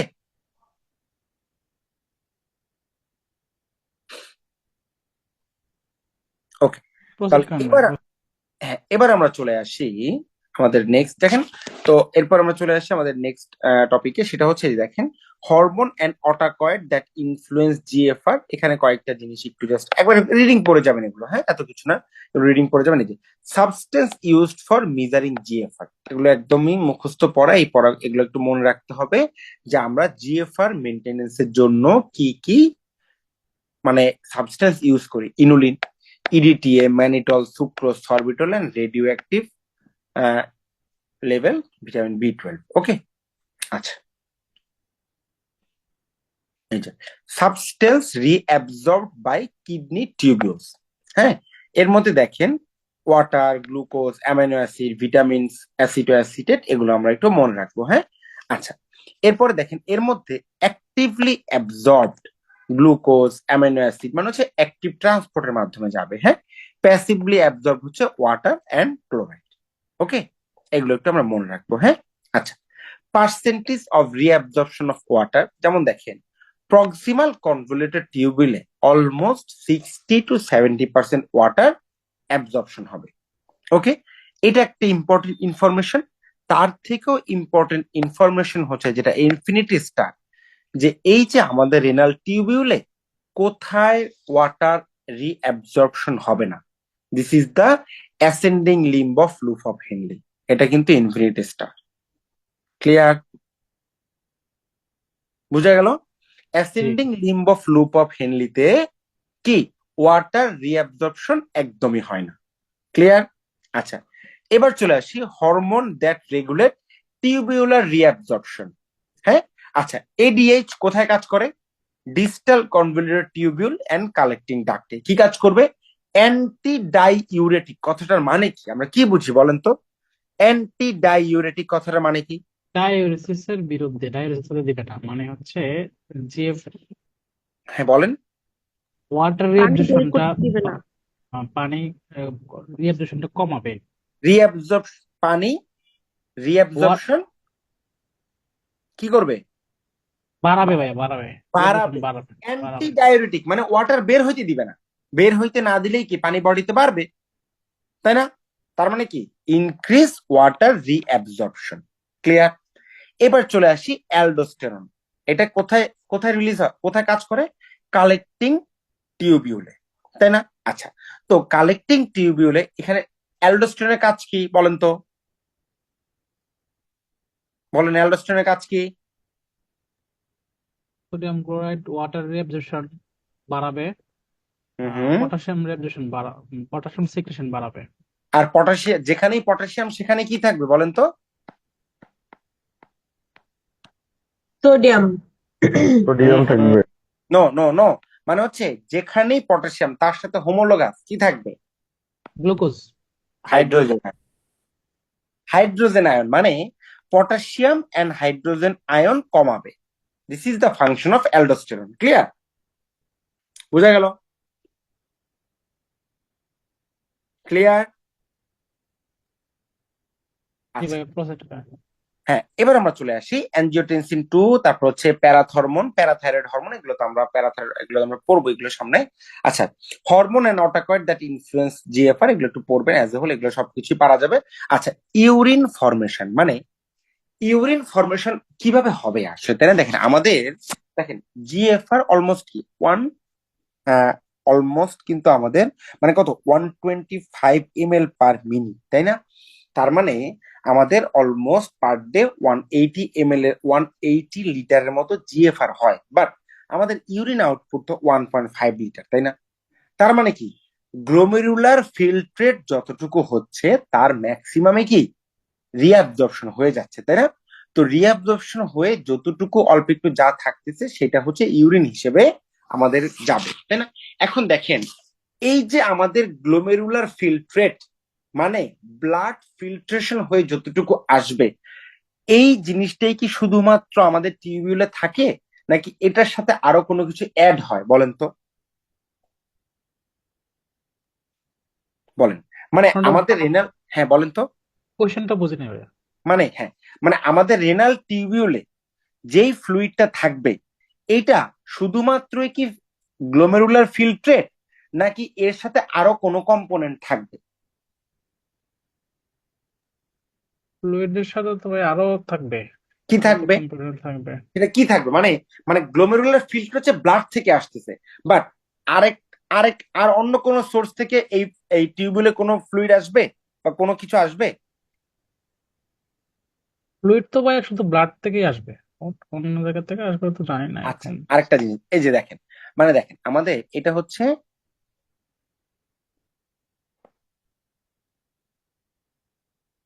আচ্ছা এখন একটা গ্লোমেরুলার ফিল্ট্রেট থেকে আসলো ফ্লুইড, তাই না?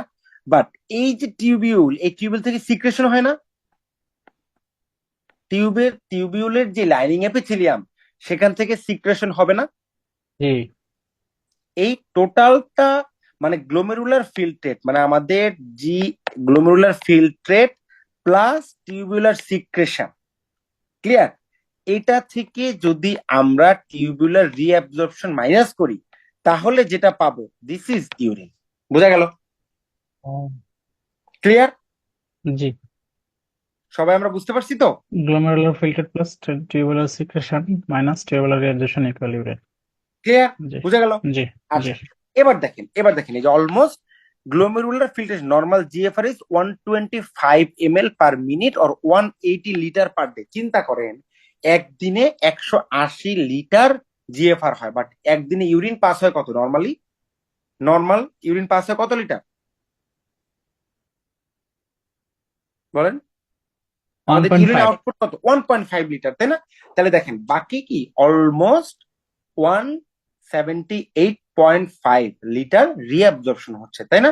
তাহলে এর মধ্যে দেখেন টিউবুলার রিঅ্যাবজর্পশন হচ্ছে মানে অলমোস্ট 60 to 70% রিঅ্যাবজর্পশন হয়ে যাচ্ছে। Descending limb of loop of হেনলিতে হচ্ছে এই দেখেন ascending limb of loop of Henle. This is the infinity star, যে এখানে কি হয় না, কোন জিনিসটা এখানে রিঅ্যাবজর্পশন হয় না? ওয়াটার। ওয়াটার। Water, exactly. এইটাই আমাদের জন্য খুব ইম্পর্টেন্ট ইনফরমেশন। ওকে, ক্লিয়ার? বুঝা গেল? আমি বুঝাতে পারছি? Any confusion anyone? আচ্ছা, ওকে।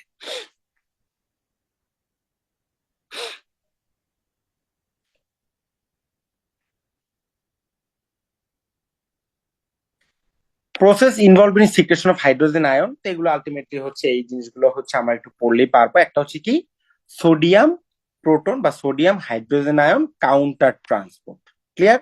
যেটা হবে অলমোস্ট 85% হবে প্রক্সিমাল কনভলিউটেড টিউবিউলে, 10% হবে অ্যাসেন্ডিং এ both by hydrogen and hydrogen মানে সোডিয়াম হাইড্রোজেন আয়ন কাউন্টার ট্রান্সপোর্টের মাধ্যমে। ওকে, আর আরেকটা হচ্ছে হাইড্রোজেন আয়ন এটিপিএইচ পাম্প, এটা হবে 5% অলমোস্ট।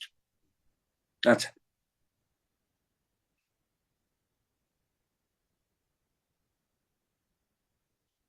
এগুলো বাকি এত কিছু আমাদের খুব একটা কিছু, এগুলো 3 স্টার গুলো বাকি যা কিছু আছে এগুলো একটু একবার একটু আপনারা পড়ে যাবেন, এগুলো তো আসলে বোঝানোর কিছু নাই, এগুলো একটু মুখস্থ যে আমাদের রেনাল ফাংশন টেস্টে আমরা কি কি দেখি এই জিনিসগুলো। হ্যাঁ, আচ্ছা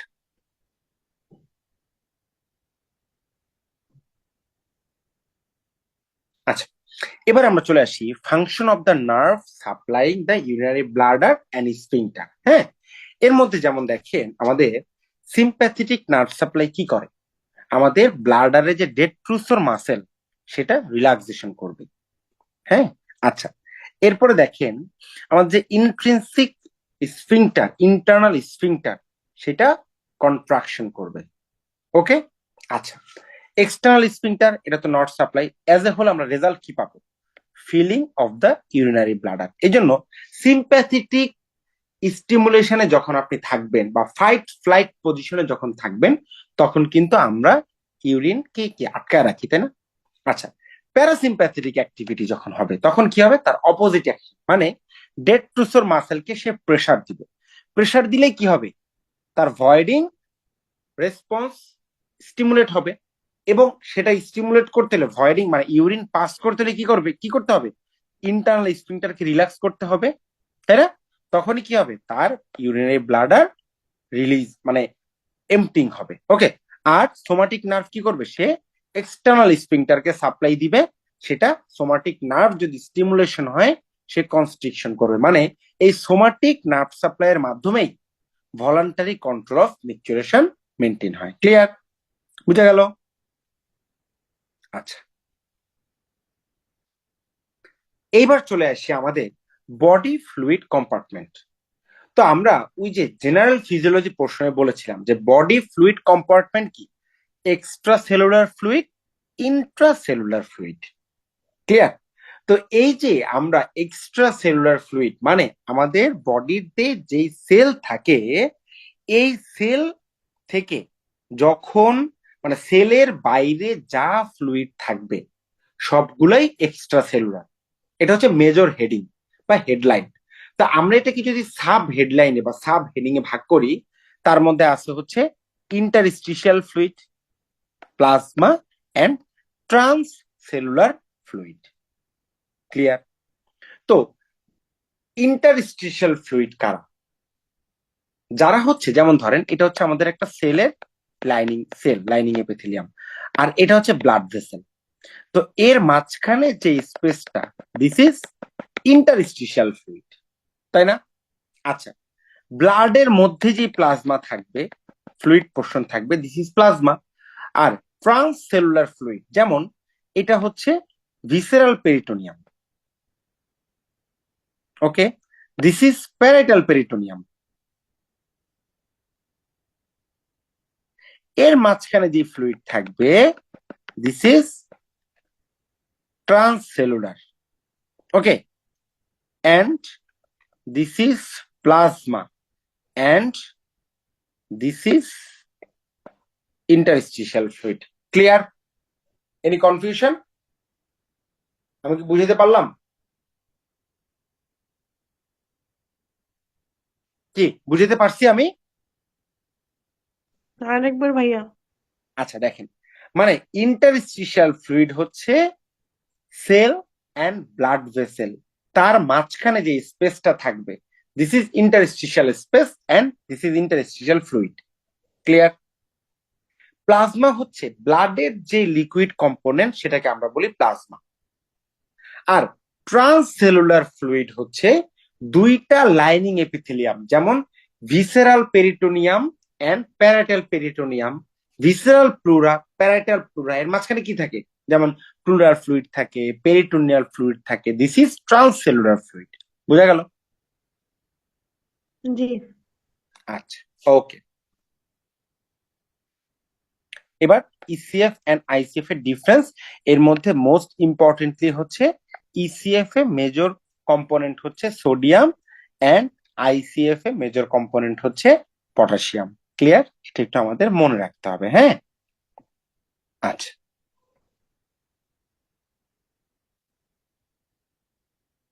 different type of body fluid volume disorder, এর মধ্যে হচ্ছে যেমন দেখেন একটা হচ্ছে কিছু আছে হাইপোভলিমিক কন্ডিশন, হাইপার ভলিমিক কন্ডিশন। তো হাইপোভলিমিক কন্ডিশন কখন হতে পারে, আলটিমেটলি বডি ফ্লুইড কমবে। এখন বডি ফ্লুইড কখন কমবে, একটা হচ্ছে বডিতে যে আইসোটনিক ফ্লুইড কম্পোনেন্ট আছে সেটা লস হয়ে যাবে, তখন কি হবে, আইসোটনিক ভলিউম কন্ট্রাকশন। ওকে, আচ্ছা, এবার ধরেন হাইপারটনিক ভলিউম কন্ট্রাকশন, মানে হাইপারটনিক ফ্লুইড দিলেন তখন কি হবে, তার হাইপারটনিক ভলিউম কন্ট্রাকশন হবে। ওকে, আচ্ছা, মানে হাইপারটনিক ফ্লুইড বডি থেকে সল্ট কন্টেন্ট বের হয়ে গেল, আরেকটা হচ্ছে ওয়াটার কন্টেন্ট বের হয়ে গেল। এই দুইটা কম্পোনেন্ট বের হয়ে গেলে তখন আমরা যে ডিসঅর্ডারটা পাবো এগুলো হচ্ছে অ্যাজ এ হোল হাইপোভলিউমিক। তার মানে কি, অ্যাজ এ হোল ফ্লুইড কমতেছে। ক্লিয়ার? আচ্ছা, এই যে দেখেন, আইসোটনিক ভলিউম কন্ট্রাকশন মানে লস অফ আইসোটনিক ফ্লুইড, যেমন ব্লাড লস হইলো। ওকে, আচ্ছা, হাইপারটনিক ভলিউম কন্ট্রাকশন মানে লস অফ হাইপোটনিক ফ্লুইড, যেমন ধরেন কোনোভাবে ওয়াটার কন্টেন্ট লস হইল। ক্লিয়ার? যেমন ডায়রিয়া, ভমিটিং, সোয়েটিং।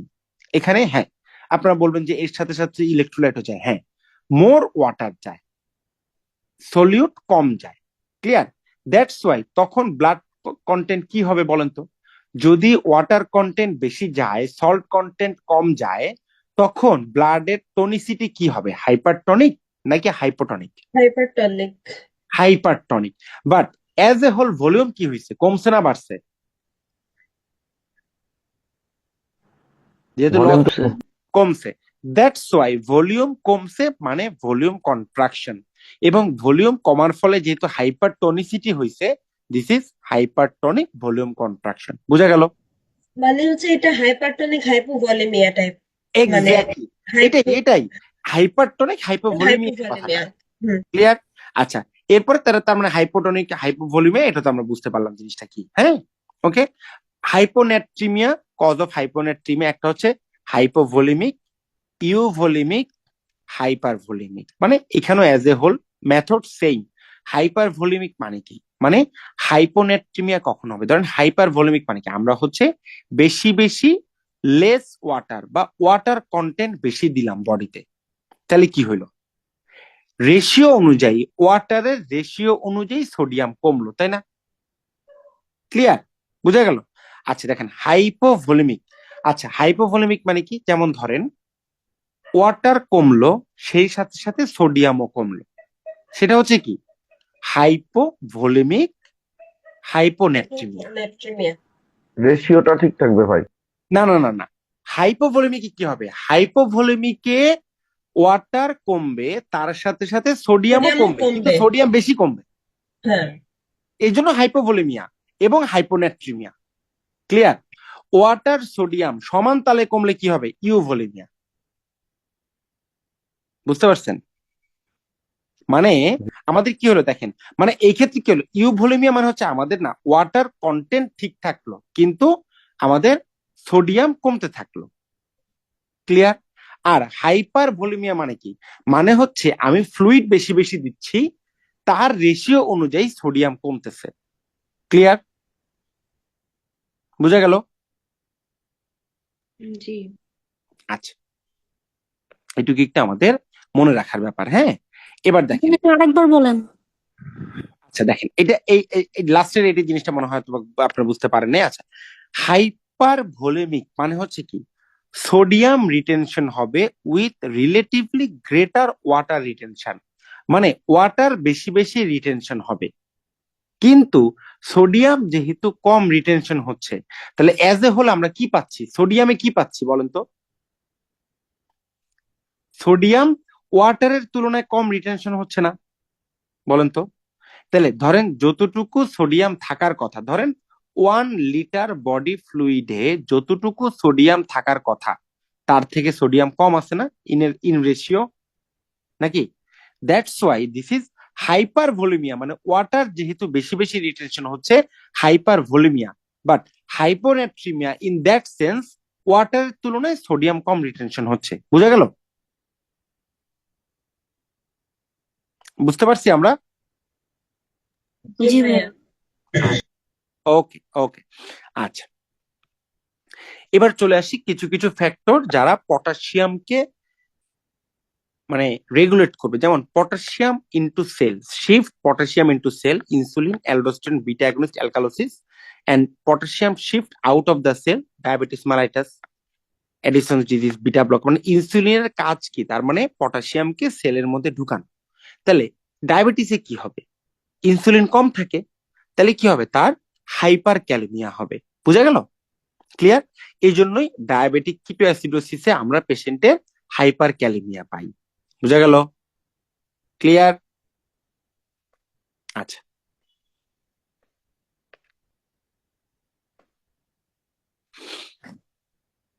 এইবার চলে আসি আমরা এন্ডোক্রাইনোলজি। ওকে, আচ্ছা। তো এই যে আমরা এতক্ষণ বডি ফ্লুইড ইলেকট্রোলাইটস নিয়ে যে আমরা ডিসকাশন করলাম, এটা নিয়ে কারো কোনো কনফিউশন? এনিওয়ান বলেন, এনিওয়ান, এনি কনফিউশন? না ভাইয়া। আচ্ছা, ওকে। এবার চলে আসি আমরা এন্ডোক্রাইনোলজি। এন্ডোক্রাইনোলজি থেকে আমাদের এন্ডোক্রাইন গ্ল্যান্ড কি কি আছে? হাইপোথ্যালামাস, উপর থেকে শুরু করবেন। হাইপোথ্যালামাস, তারপরে পিটুইটারি, প্যানক্রিয়াস, তার আগে হচ্ছে থাকবে থাইরয়েড গ্ল্যান্ড, প্যারাথাইরয়েড গ্ল্যান্ড, এরপরে প্যানক্রিয়াস, তারপরে অ্যাড্রেনাল কর্টেক্স মেডুলা, ওভারি, টেস্টিস, কিডনি। ওকে, উপর থেকে এভাবে মনে রাখবেন কোত্থেকে কি কি আসে। যেমন প্লাসেন্টা থেকে আসে oestrogen, progesterone, HCG and HCS. Heart থেকে আসবে ANP, BNP, CNP. Okay, stomach থেকে গ্যাস্ট্রিন, স্মল ইন্টেস্টাইন থেকে সিক্রেটিন, স্কিন থেকে ভিটামিন ডি, পিনিয়াল গ্ল্যান্ড থেকে মেলাটোনিন, অ্যাডিপোসাইট থেকে লেপটিন, এগুলা। ওকে, আচ্ছা। কেমিক্যাল নেচার কিভাবে মনে রাখবেন বলে দিচ্ছি, দেখেন। কেমিক্যাল নেচার যখনই পড়বেন, এগুলো কিন্তু ইনফিনিটি স্টার ইনফরমেশন, হ্যাঁ। প্রথমেই মনে রাখবেন কি? Derivative of amino acid, this is tyrosine kinase derivative.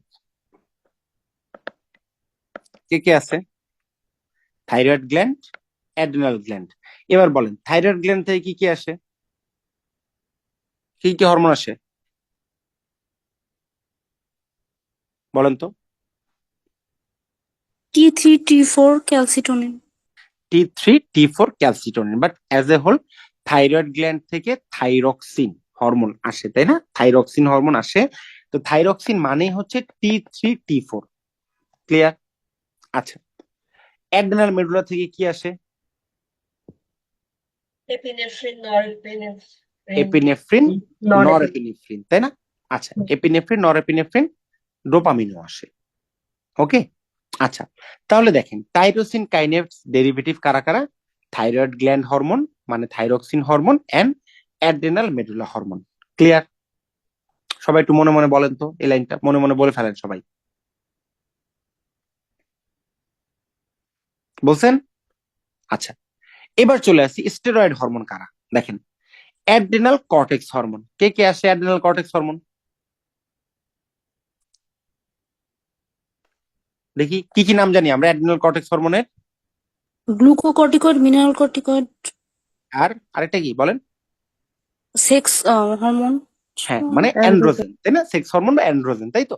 আচ্ছা, তাহলে এখানে আসবে হচ্ছে আমাদের মিনারেলোকর্টিকয়েড, গ্লুকোকর্টিকয়েড এন্ড অ্যান্ড্রোজেন, তাই তো? আচ্ছা, ওভারি থেকে কিছু হরমোন আসবে, প্লাসেন্টা থেকে কিছু হরমোন আসবে, টেস্টিস থেকে আসবে টেস্টোস্টেরন, তাই তো? ওভারি থেকে, প্লাসেন্টা থেকে ইস্ট্রোজেন, প্রোজেস্টেরন। তাহলে কি এই হরমোন গুলা হচ্ছে আমাদের স্টেরয়েড হরমোন, রাইট? তাহলে কোন কোন অর্গান থেকে আসতেছে? অ্যাড্রেনাল কর্টেক্স হরমোন, ওভারি, টেস্টিস, দুটো হোমোলোগাস এন্ড প্লাসেন্টা। যা যা হরমোন আসে একটু মনে মনে বলে ফেলেন, এগুলো হচ্ছে আমাদের স্টেরয়েড হরমোন। ক্লিয়ার? কি সবাই রিকল, সবাই কি মনে মনে বলছেন? জি ভাই। ক্লিয়ার? এছাড়া বাকি যা কিছু আছে, বাকি যা কিছু হরমোন আছে, এই হরমোনগুলো ছাড়া সবগুলা কি পেপটাইড হরমোন। ক্লিয়ার? তাহলে কি বাকিগুলোর নাম দেখা দরকার আছে? বলেন, দেখার দরকার আছে কি? না বলেন। না। ক্লিয়ার? তাহলে কি বলেন, এই যে এন্ডোক্রাইনোলজির এই যে হরমোন গুলার যেই কেমিক্যাল নেচার, সোজা না কঠিন লাগলো? বলেন, সোজা লাগছে না কঠিন লাগছে? ইজি। ইজি। ক্লিয়ার? আচ্ছা, এইভাবে একটু টেকনিক্যালি একটু পড়বেন, তাহলে দেখবেন এন্ডোক্রাইনোলজি ইজি লাগবে আপনাদের কাছে, হ্যাঁ। ওকে, আচ্ছা। ওই যে আমি প্রথমে বলছিলাম, দেখেন লোকাল হরমোন কারা, ট্রফিক হরমোন কারা, এখানে এগুলো সব আছে। হ্যাঁ, এগুলাতে এত কিছু বলার দরকার নাই। আচ্ছা, এবার চলে আসি different glands with their secreted hormone. যেমন হাইপোথ্যালামাস থেকে কি সব রিলিজিং হরমোন আসে, যাদের নামের শেষে রিলিজিং হরমোন আছে। Thyrotropin releasing hormone, corticotropin releasing hormone, growth hormone releasing hormone, gonadotropin releasing hormone. হ্যাঁ, এগুলি আসে সব। হ্যাঁ, আচ্ছা। আর এই যে রিলিজিং হরমোন, এই রিলিজিং হরমোন গুলা কাজ করবে যে সকল হরমোন রিলিজ হচ্ছে সার্টেন এন্ডোক্রাইন অর্গান থেকে। তারা কারা? যেমন anterior pituitary growth hormone release হচ্ছে পিটুইটারি থেকে, এটার স্টিমুলেশন আসছে হাইপোথ্যালামাস থেকে গ্রোথ হরমোন রিলিজিং হরমোনের মাধ্যমে। ক্লিয়ার? বোঝা গেল? বুঝতে পারছি আমরা? জি ভাই। আচ্ছা, তারপরে posterior pituitary vasopressin, oxytocin, thyroid gland থেকে হরমোন আসে, প্যারাথাইরয়েড গ্ল্যান্ড থেকে parathormone, islets of the Langerhans থেকে glucagon, insulin, somatostatin and pancreatic polypeptide, adrenal cortex থেকে আসে, অ্যাডেনাল মেডুলা থেকে আসে, টেস্টিস, ওভারি, প্লাসেন্টা। ক্লিয়ার? কোন জায়গা থেকে কি কি হরমোন আসে তাহলে এগুলো অলরেডি আমরা জেনে গেছি, তাই না? আচ্ছা, ট্রফিক হরমোন কারা কারা এগুলো অলরেডি আমরা বলছি, হাইপোথ্যালামিক হরমোন কারা কারা সেগুলো আমরা বলছি, পিটুইটারি হরমোন কারা কারা এগুলো অলরেডি আমরা পড়ে ফেলছি, ওই বক্সেই সবকিছু আছে। এইবার চলে আসি ফাংশন অফ হরমোন। পড়বেন আপনারা, তাই না? হরমোনের ফাংশন পড়বেন না নাকি? জি ভাই। আচ্ছা, তো এখন এই যে একটা হরমোন পড়বেন,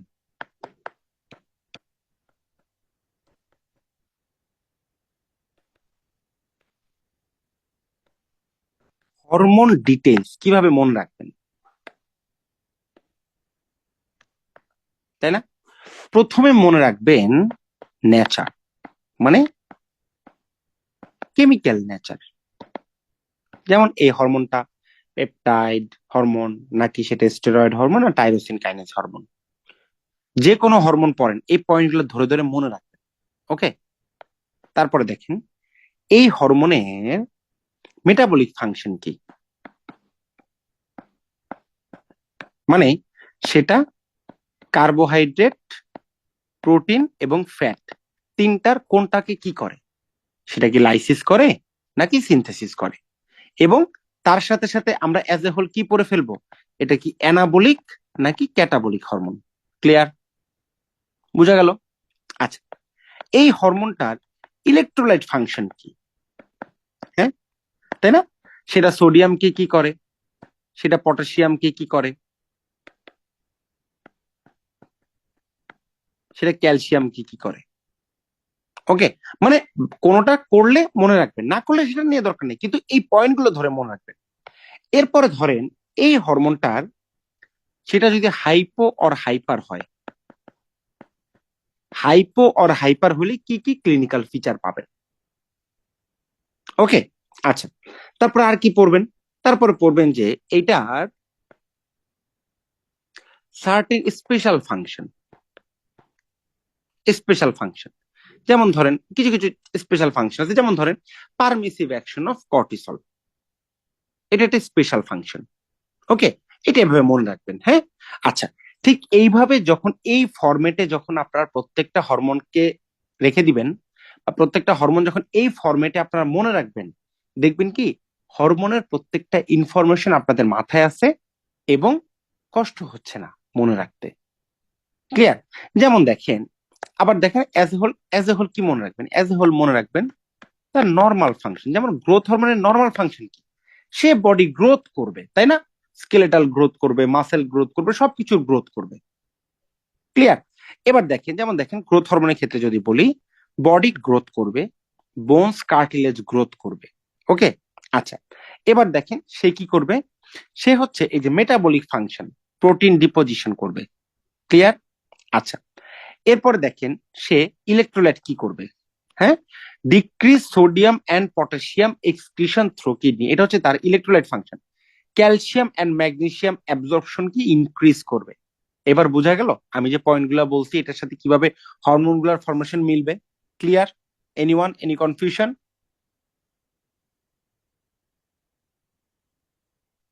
এনি কনফিউশন? না ভাইয়া। আচ্ছা, ওকে, এবার চলে আসি তাহলে ইনহিবিট অ্যান্ড স্টিমুলেটরি ফাংশন, মানে হচ্ছে গ্রোথ হরমোন বাড়লে কি হবে, কে কে বাড়াবে, কমলে কি হবে, কে কে কমাবে। ক্লিয়ার? এগুলো একটু আমরা মনে রাখবো, হ্যাঁ? ওকে, আচ্ছা। এই যে এরপরে যে টাইপ অফ, এগুলো আমরা এত কিছু মনে রাখার দরকার নাই। অ্যাক্রোমেগালি এগুলো এগুলো আমাদের এই পরীক্ষার জন্য অ্যাটলিস্ট খুব বেশি ইম্পর্টেন্ট না। এডিএইচ অলরেডি আমরা পড়ে আসছি, তাই না? এডিএইচ কি কি করে এই জিনিসগুলো আমরা পড়ে আসছি, এবং ওই যে ফরম্যাটে ফেলে দিবেন, হয়ে যাবে। ক্লিয়ার? আচ্ছা, এরপরে চলে আসি endocrine gland without pituitary control, মানে পিটুইটারি ছাড়া কোন কোন হরমোনের কন্ট্রোল আছে, যেমন islets of Langerhans, adrenal medulla, parathyroid, placenta, pineal gland and kidney. মানে পিটুইটারি থেকে এমন কোনো হরমোন সিক্রেশন হয় না যারা এদেরকে কন্ট্রোল করে। এরা সেলফ কন্ট্রোল অথবা হাইপোথ্যালামিক কন্ট্রোলে এরা কন্ট্রোল হয়। ওকে, আচ্ছা। এবার দেখেন T3 T4 এর ক্ষেত্রে আমরা যদি বলি, যেমন মেটাবলিক ফাংশন, তাই না? কার্বোহাইড্রেট কি করে, ফ্যাট কি করে, প্রোটিন কি করে। তাহলে দেখেন fatty acid mobilization from adipose tissue. Clear? আচ্ছা, এবার দেখেন তাহলে অ্যাজ এ হোল, তাহলে যেহেতু ফ্যাট মোবিলাইজেশন করতেছে, তাহলে থাইরয়েড হরমোন কি হবে, ক্যাটাবলিক নাকি অ্যানাবলিক? বলেন, ক্যাটাবলিক নাকি অ্যানাবলিক? ক্যাটাবলিক। ক্যাটাবলিক। কি সবাই একমত? আমরা একমত?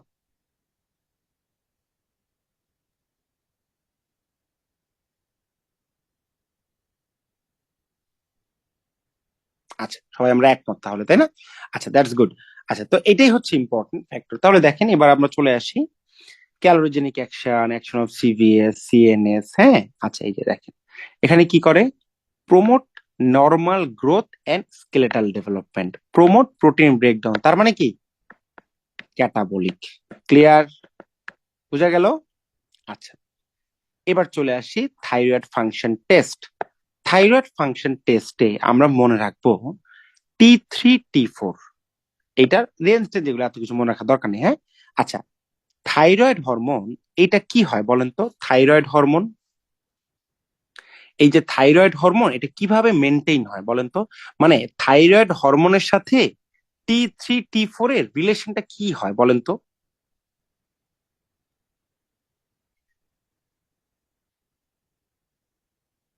হুম, কি রিলেশন T3 T4 এর সাথে, কি রিলেশন বলেন তো? T3 তো ভাইয়া থাইরয়েড হরমোন, এটা বাড়লে তো অ্যাক্টিভ, এটা বাড়বে। T3 হচ্ছে মানে অ্যাক্টিভ। T3 T4 এর সাথে TSH এর কি রিলেশন? ও আচ্ছা, একটা বাড়লে আর ওটা কমবে, vice versa. Thyroid stimulating hormone বাড়া মানে হচ্ছে, মানে আমার বডিতে থাইরয়েড কম প্রোডাকশন হচ্ছে, মানে আহ আহ, এই জন্য বলেন স্টিমুলেটিংটা বেশি হচ্ছে, মানে এক্স্যাক্টলি। এই যে আচ্ছা, এইটা হচ্ছে কি, এই যে এই সিনারিওটা আমরা বললাম, this is physiological, right? This is physiological. এখন ধরেন কোন একটা পেশেন্ট আপনার কাছে আসলো, আপনি তার T3 T4 বেশি পাইলেন, TSH কম পাইলেন, কি হবে এটা? কি সমস্যা তার? হাইপারথাইরয়েডিজম। হাইপারথাইরয়েডিজম। হাইপারথাইরয়েডিজম। এখন এই যে হাইপার, এটা কি প্রাইমারি নাকি সেকেন্ডারি বলেন তো? প্রাইমারি। কম, তো প্রাইমারি। কেন প্রাইমারি? T3 T4 গ্ল্যান্ড বেশি, বেশি TSH থাইরয়েড কম, গ্ল্যান্ডের তার জন্য মানে হচ্ছে টিএসএইচ কম, নিজের জন্য। এক্স্যাক্টলি, নিজের জন্য, তার মানে T3 T4 কম, self problem, self right? Gland itself that's why this is primary. Okay, আচ্ছা, সেকেন্ডারিতে কি হইতো, কোথায় সমস্যা হইতো? পিটুইটারি। হাইপোথ্যালামাসে ওই থাইরয়েড স্টিমুলেটিং হরমোন কাজ করতো না। ধরেন, আচ্ছা, সেকেন্ডারিতে ধরেন যে পিটুইটারিতে সমস্যা, পিটুইটারি বা হাইপোথ্যালামাসও হইতে পারে, বা পিটুইটারিতেই ধরেন, পিটুইটারিতে কারণ কি, থাইরয়েড ট্রপিন যে হরমোনটা আসে, সেটা তো কি পিটুইটারি, TSH কোথা থেকে আসে? পিটুইটারি থেকে আসে না? থাইরয়েড স্টিমুলেটিং হরমোন, এটা তো পিটুইটারি থেকে আসে। ধরেন পিটুইটারিতে সমস্যা, তাহলে কি হইতো?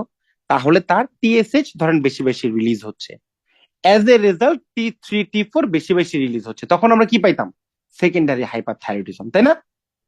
ক্লিয়ার? এই ব্যাপারে কারো কোনো কনফিউশন আছে? না ভাইয়া। ওকে, দ্যাটস গুড, ভেরি গুড। আচ্ছা,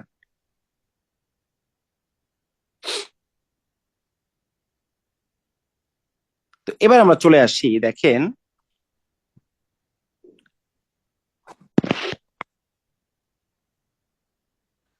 থাইরয়েড ফাংশন টেস্ট, এগুলো এত কিছু আমাদের দরকার নাই।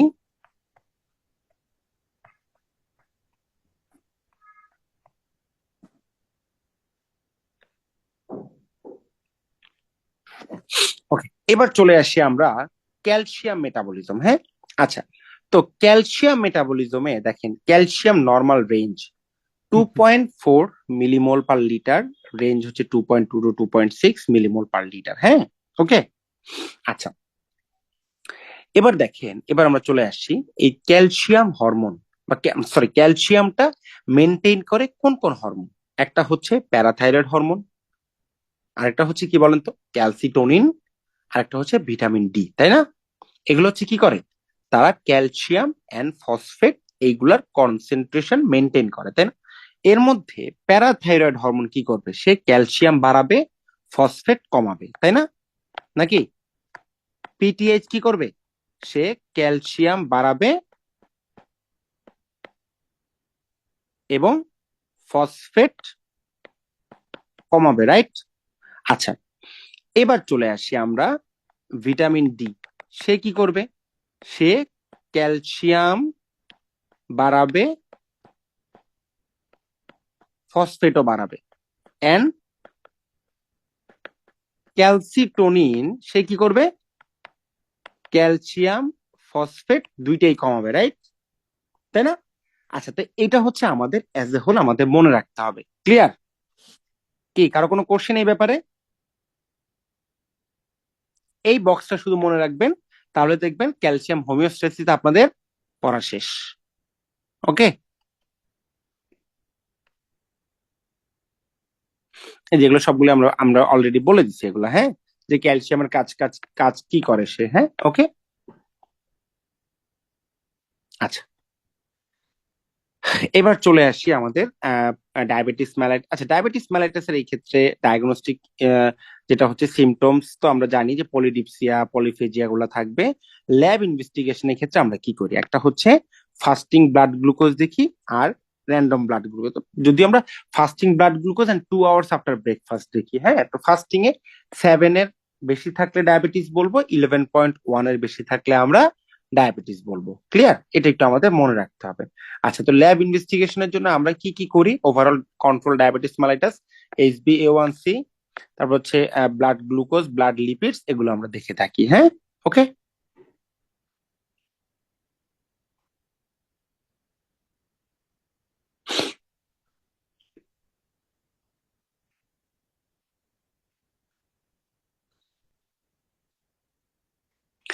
ডায়াবেটোজেনিক হরমোন এটা একটা ইনফিনিটেস্টার ইনফরমেশন। মানে ডায়াবেটোজেনিক হরমোন মানে হচ্ছে যে সকল হরমোন ব্লাড গ্লুকোজ লেভেল বাড়ায়। ওকে, আচ্ছা, তার মানে দেখেন যে সকল হরমোন ব্লাড গ্লুকোজ লেভেল বাড়ায়, কারা কারা বাড়ায়, যেমন glucagon, cortisol, epinephrine, norepinephrine, growth hormone and thyroid hormone, এরা হচ্ছে ব্লাড গ্লুকোজ লেভেল বাড়ায়। That's why these hormones are called glucogenic hormone. Clear? আচ্ছা, এবার চলে আসি hormone of adrenal gland, already আমরা বলে ফেলছি, তাই না? গ্লোমেরুলোসা, যেখান থেকে আসবে mineralocorticoid, fasciculata glucocorticoid, and reticularis থেকে আসবে হচ্ছে অ্যান্ড্রোজেন বা সেক্স হরমোন, মেডুলা থেকে আসবে এপিনেফ্রিন, নরএপিনেফ্রিন, ডোপামিন, যেগুলো নিয়ে অলরেডি আমরা ডিসকাশন করে ফেলছি। আচ্ছা, তো অ্যালডোস্টেরনের ফাংশন কি বলছিলাম যেন, বলেন তো কি করবে অ্যালডোস্টেরন, বলেন তো অ্যাজ এ হোল কি করবে? সোডিয়াম ক্লোরাইড ওয়াটার রেবুলেশন বাড়াবে, পটাশিয়াম আর হাইড্রোজেন রেবুলেশন কমাবে। এক্স্যাক্টলি, প্রেশার রেগুলেট করে। কি পটাশিয়াম হাইড্রোজেন কি করবে, রিঅ্যাবজর্পশন কমাবে, তার মানে কমাবে। সিক্রেশন বাড়াবে, তাই তো? সিক্রেশন করবে। আচ্ছা, ক্লিয়ার? আচ্ছা, hormone concern with regulation of body fluid, এগুলো তোমরা পড়ছি অলরেডি, এডিএইচ, অ্যালডোস্টেরন, এগুলো অলরেডি আমাদের কনসেপ্ট ক্লিয়ার।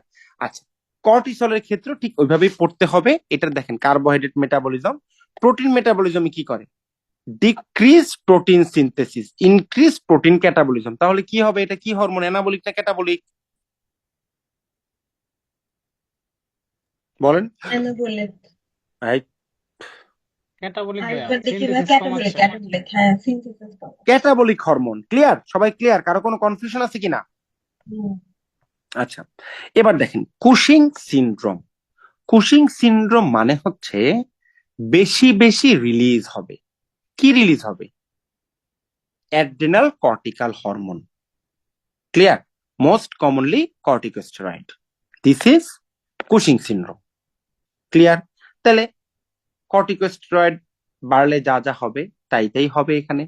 আচ্ছা, এবার দেখেন অ্যাডকিসন ডিজিজ। দিস ইজ অ্যাড মানে হচ্ছে অ্যাড করতে হবে। আপনি কোন একটা জিনিস অ্যাড কখন করবেন বলেন তো? যখন কম থাকবে। কম থাকবে। তাহলে কি কম থাকবে? Adrenal cortical adrenal hormone. Cortical hormone, হ্যাঁ। তার মানে বেশি বেশি আমাদের দরকার হবে, তাই না? Clear? This is hmm. Addison's disease, মানে যখন কর্টিকাল হরমোন গুলা কম থাকবে। ক্লিয়ার? তাহলে ওই যে আমাদের যেই আমাদের কর্টিকাল হরমোন গুলো কম থাকলে যা যা মানে ফাংশন হবে সেটাই আমরা পাবো। আমরা তো নর্মাল ফাংশন পড়ে আসছি। আচ্ছা, প্রাইমারি অ্যালডোস্টেরোনিজম মানে হচ্ছে কি? অ্যাড্রেনাল কর্টিকালে জোনা গ্লোমেরুলার সাথে প্রবলেম। ক্লিয়ার? বেশি বেশি সিক্রেশন হবে, সোডিয়াম ওয়াটার বেশি বেশি রিটেনশন হবে, পটাশিয়াম হাইড্রোজেন আয়ন বেশি বেশি সিক্রেশন হবে, এবং অ্যাজ এ হোল পেশেন্টের কি থাকবে? হাইপোক্যালিমিয়া থাকবে, হাইপারন্যাট্রিমিয়া থাকবে। ক্লিয়ার? বুঝা গেল? ক্লিয়ার? Any confusion? ভাইয়া এগুলি থেকে কি পড়বো মানে বুঝলাম মানে ডিজিজ কি কি হয় কিন্তু মানে ওই সাইন সিমটম এগুলি কিছু পড়তে হবে? এগুলা থেকে সাইন সিমটম থেকে ওইটা আলটিমেট ক্লিনিক্যাল ফিচার, যে এটার সোডিয়াম কি হচ্ছে, এখানে পটাশিয়াম কি হচ্ছে, কি কি ফিচার পাই আমরা, যেমন হাইপারন্যাট্রিমিয়া পাবো, হাইপোক্যালিমিয়া পাবো। হ্যাঁ, এই জিনিসগুলাই, এই ইনফরমেশন গুলা পড়লেই হবে। হ্যাঁ, কোশ্চেন কি সিনারিও বেসড আসবে নাকি নর্মাল এমসিকিউ এরকম? সিনারিও বেসড আসার এই সকল পরীক্ষায় সিনারিও বেসড আসার সম্ভাবনা খুবই কম কম। থাকে। হুম। ওকে, আচ্ছা, এবার আমরা চলে আসি রিপ্রোডাক্টিভ ফিজিওলজি। ওকে, আচ্ছা,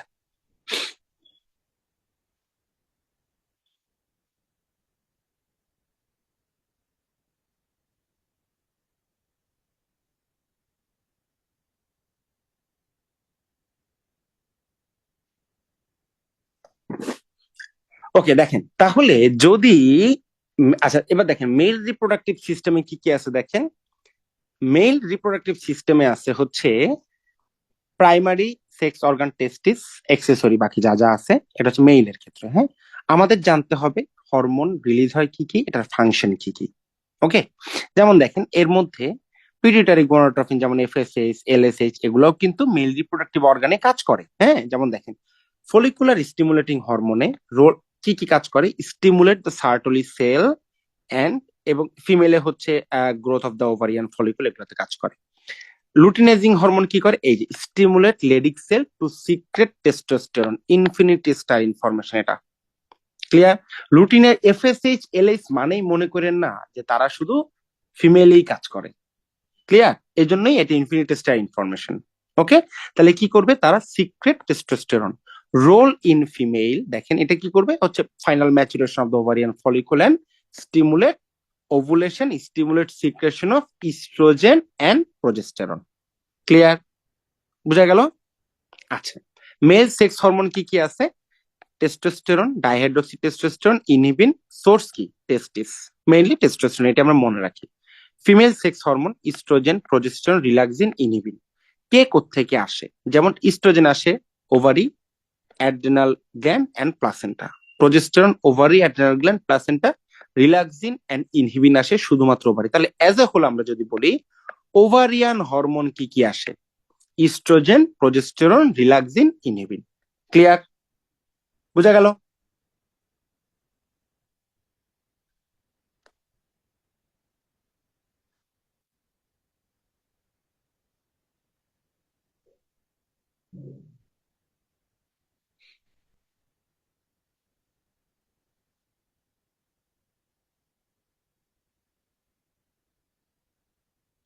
আচ্ছা, এবার চলে আসি দেখেন স্পারমাটোজেনেসিস। স্পারমাটোজেনেসিস আমাদের ইম্পর্টেন্ট হচ্ছে, যেমন দেখেন এটার টেম্পারেচারটা কত লাগে, অলমোস্ট 32 ডিগ্রি সেলসিয়াস, তার মানে কি নর্মাল টেম্পারেচার থেকে কম। আচ্ছা, কখন শুরু হয়? Starts at the puberty. Clear? এই দুইটা ইনফরমেশন আমাদের জন্য ইম্পর্টেন্ট। ওকে, আচ্ছা, কি কি কাজে লাগে এগুলো এত কিছু আমাদের দরকার নাই। আচ্ছা, ফাংশন অফ দ্য টেস্টোস্টেরন, এখানে হচ্ছে ওই হরমোন ফরম্যাটে ফেলে দিবেন। দেখেন এই যে অ্যানাবলিক মেটাবলিজম এন্ড জিন রেগুলেশন, স্পার্মাটোজেনেসিস করে, এগুলো মনে রাখবেন। ওকে, আচ্ছা, হরমোন অফ দ্য ওভারি, ওই যে দেখছেন অলরেডি আমরা কিন্তু পড়ে ফেলছি, তাই না? ইস্ট্রোজেনের ফাংশন ওই ফরম্যাটে ফেলে দিবেন। যেমন দেখেন এটা হচ্ছে আর feminising hormone, it causes maturation of the accessory sex organs in female at puberty. Okay, আচ্ছা, এর মধ্যে ইস্ট্রোজেন এন্ড প্রজেস্টেরন এই দুইটাতে মনে রাখবেন হচ্ছে action in uterus and action in breast, এই দুইটা খুব ইম্পর্টেন্ট। ওকে, এর মধ্যে দেখেন প্রলিফারেটিভ চেঞ্জেস ইউটেরাস, প্রলিফারেশন মানে কি? সেল কাউন্ট বাড়বে, সাইজ বাড়বে, আলটিমেটলি কি সেটা হচ্ছে, যেমন দেখেন থিকনেস অফ দ্য এন্ডোমেট্রিয়াম বাড়বে, ভেসেলের মানে ভেসেলের সাইজ বাড়বে, গ্ল্যান্ড বাড়বে। ক্লিয়ার? ব্রেস্টের ক্ষেত্রে কি হবে? এটাও কিন্তু গ্রোথ করবে, তার মানে ductal system and stromal tissue দুইটাই গ্রোথ করবে। Clear? As a whole, as a result enlargement of breast হবে। ক্লিয়ার? বোঝা গেল? আচ্ছা, ফাংশন অফ দ্য প্রোজেস্টেরন এখানেও সেম, দেখেন এখানে secretory phase of the menstrual cycle, that's why কি হবে? Gland become coil, tortuous begin to secrete a clear fluid. Okay, আচ্ছা, ব্রেস্টের ক্ষেত্রে development of the lobule and alveoli, that's why এটা কি করবে? Secretory function of the breast during lactation. Okay, clear? আচ্ছা, placental hormone, এটা একটা ইনফিনিটেস্টাল ইনফরমেশন, মনে রাখবেন কি কি আসে? Human chorionic gonadotropin, progesterone, estrogenic hormone and human chorionic somatomammotropin. Okay, এতটুকু মনে রাখলেই হবে, এর বেশি কিছু এত কিছু আমাদের আর দরকার নাই। আচ্ছা, গাইনোকোমেশিয়াতে কজেস অফ গাইনোকোমেশিয়া এতটুকু একটু মনে রাখতে হবে। মোস্ট ইম্পর্টেন্টলি ড্রাগ, এটা একটু ইম্পর্টেন্ট, যে সিমেটিডিন, ডিঅক্সিন, স্পাইরোনোল্যাকটোন, এগুলো একটু মনে রাখতে হবে। হ্যাঁ, আচ্ছা, তো এই ছিল আমাদের আজকের যেই ডিটেইল, বাকি যেই সিস্টেম গুলো ছিল অ্যাজ এ হোল, এতটুকু হচ্ছে আমাদের ফিজিওলজির রিমেইনিং পোর্শন। এবার বলেন আজকে অ্যাজ এ হোল এই যে আমরা পড়লাম, পরে আমরা দেখেন এই যে যদিও আমরা প্রত্যেকটা সিস্টেম কিন্তু রিভিউ এবং যেই যেই টপিক গুলো ডিসকাশনের দরকার আছে ইন ডিটেলস সেগুলো কিন্তু আমরা ডিসকাশন করেছি, তাই না? এবার বলেন কারো যদি কোনো কোশ্চেন থাকে, এনিওয়ান? এনিওয়ান? Any question? বলেন কারো কোনো কোশ্চেন আছে কিনা? কি কি মনে হচ্ছে এই যে আমরা পড়ালাম বা এই যে আমরা পিডিএফ দিলাম, আপনারা তো ফার্স্ট ক্লাস করেছেন এবং করেছেন, তাই না? তাতে করে কি মনে হচ্ছে? আমরা কি পুরো কনসেপ্ট ক্লিয়ার করতে পেরেছি আপনাদেরকে যতটুকু পড়িয়েছি? বলেন।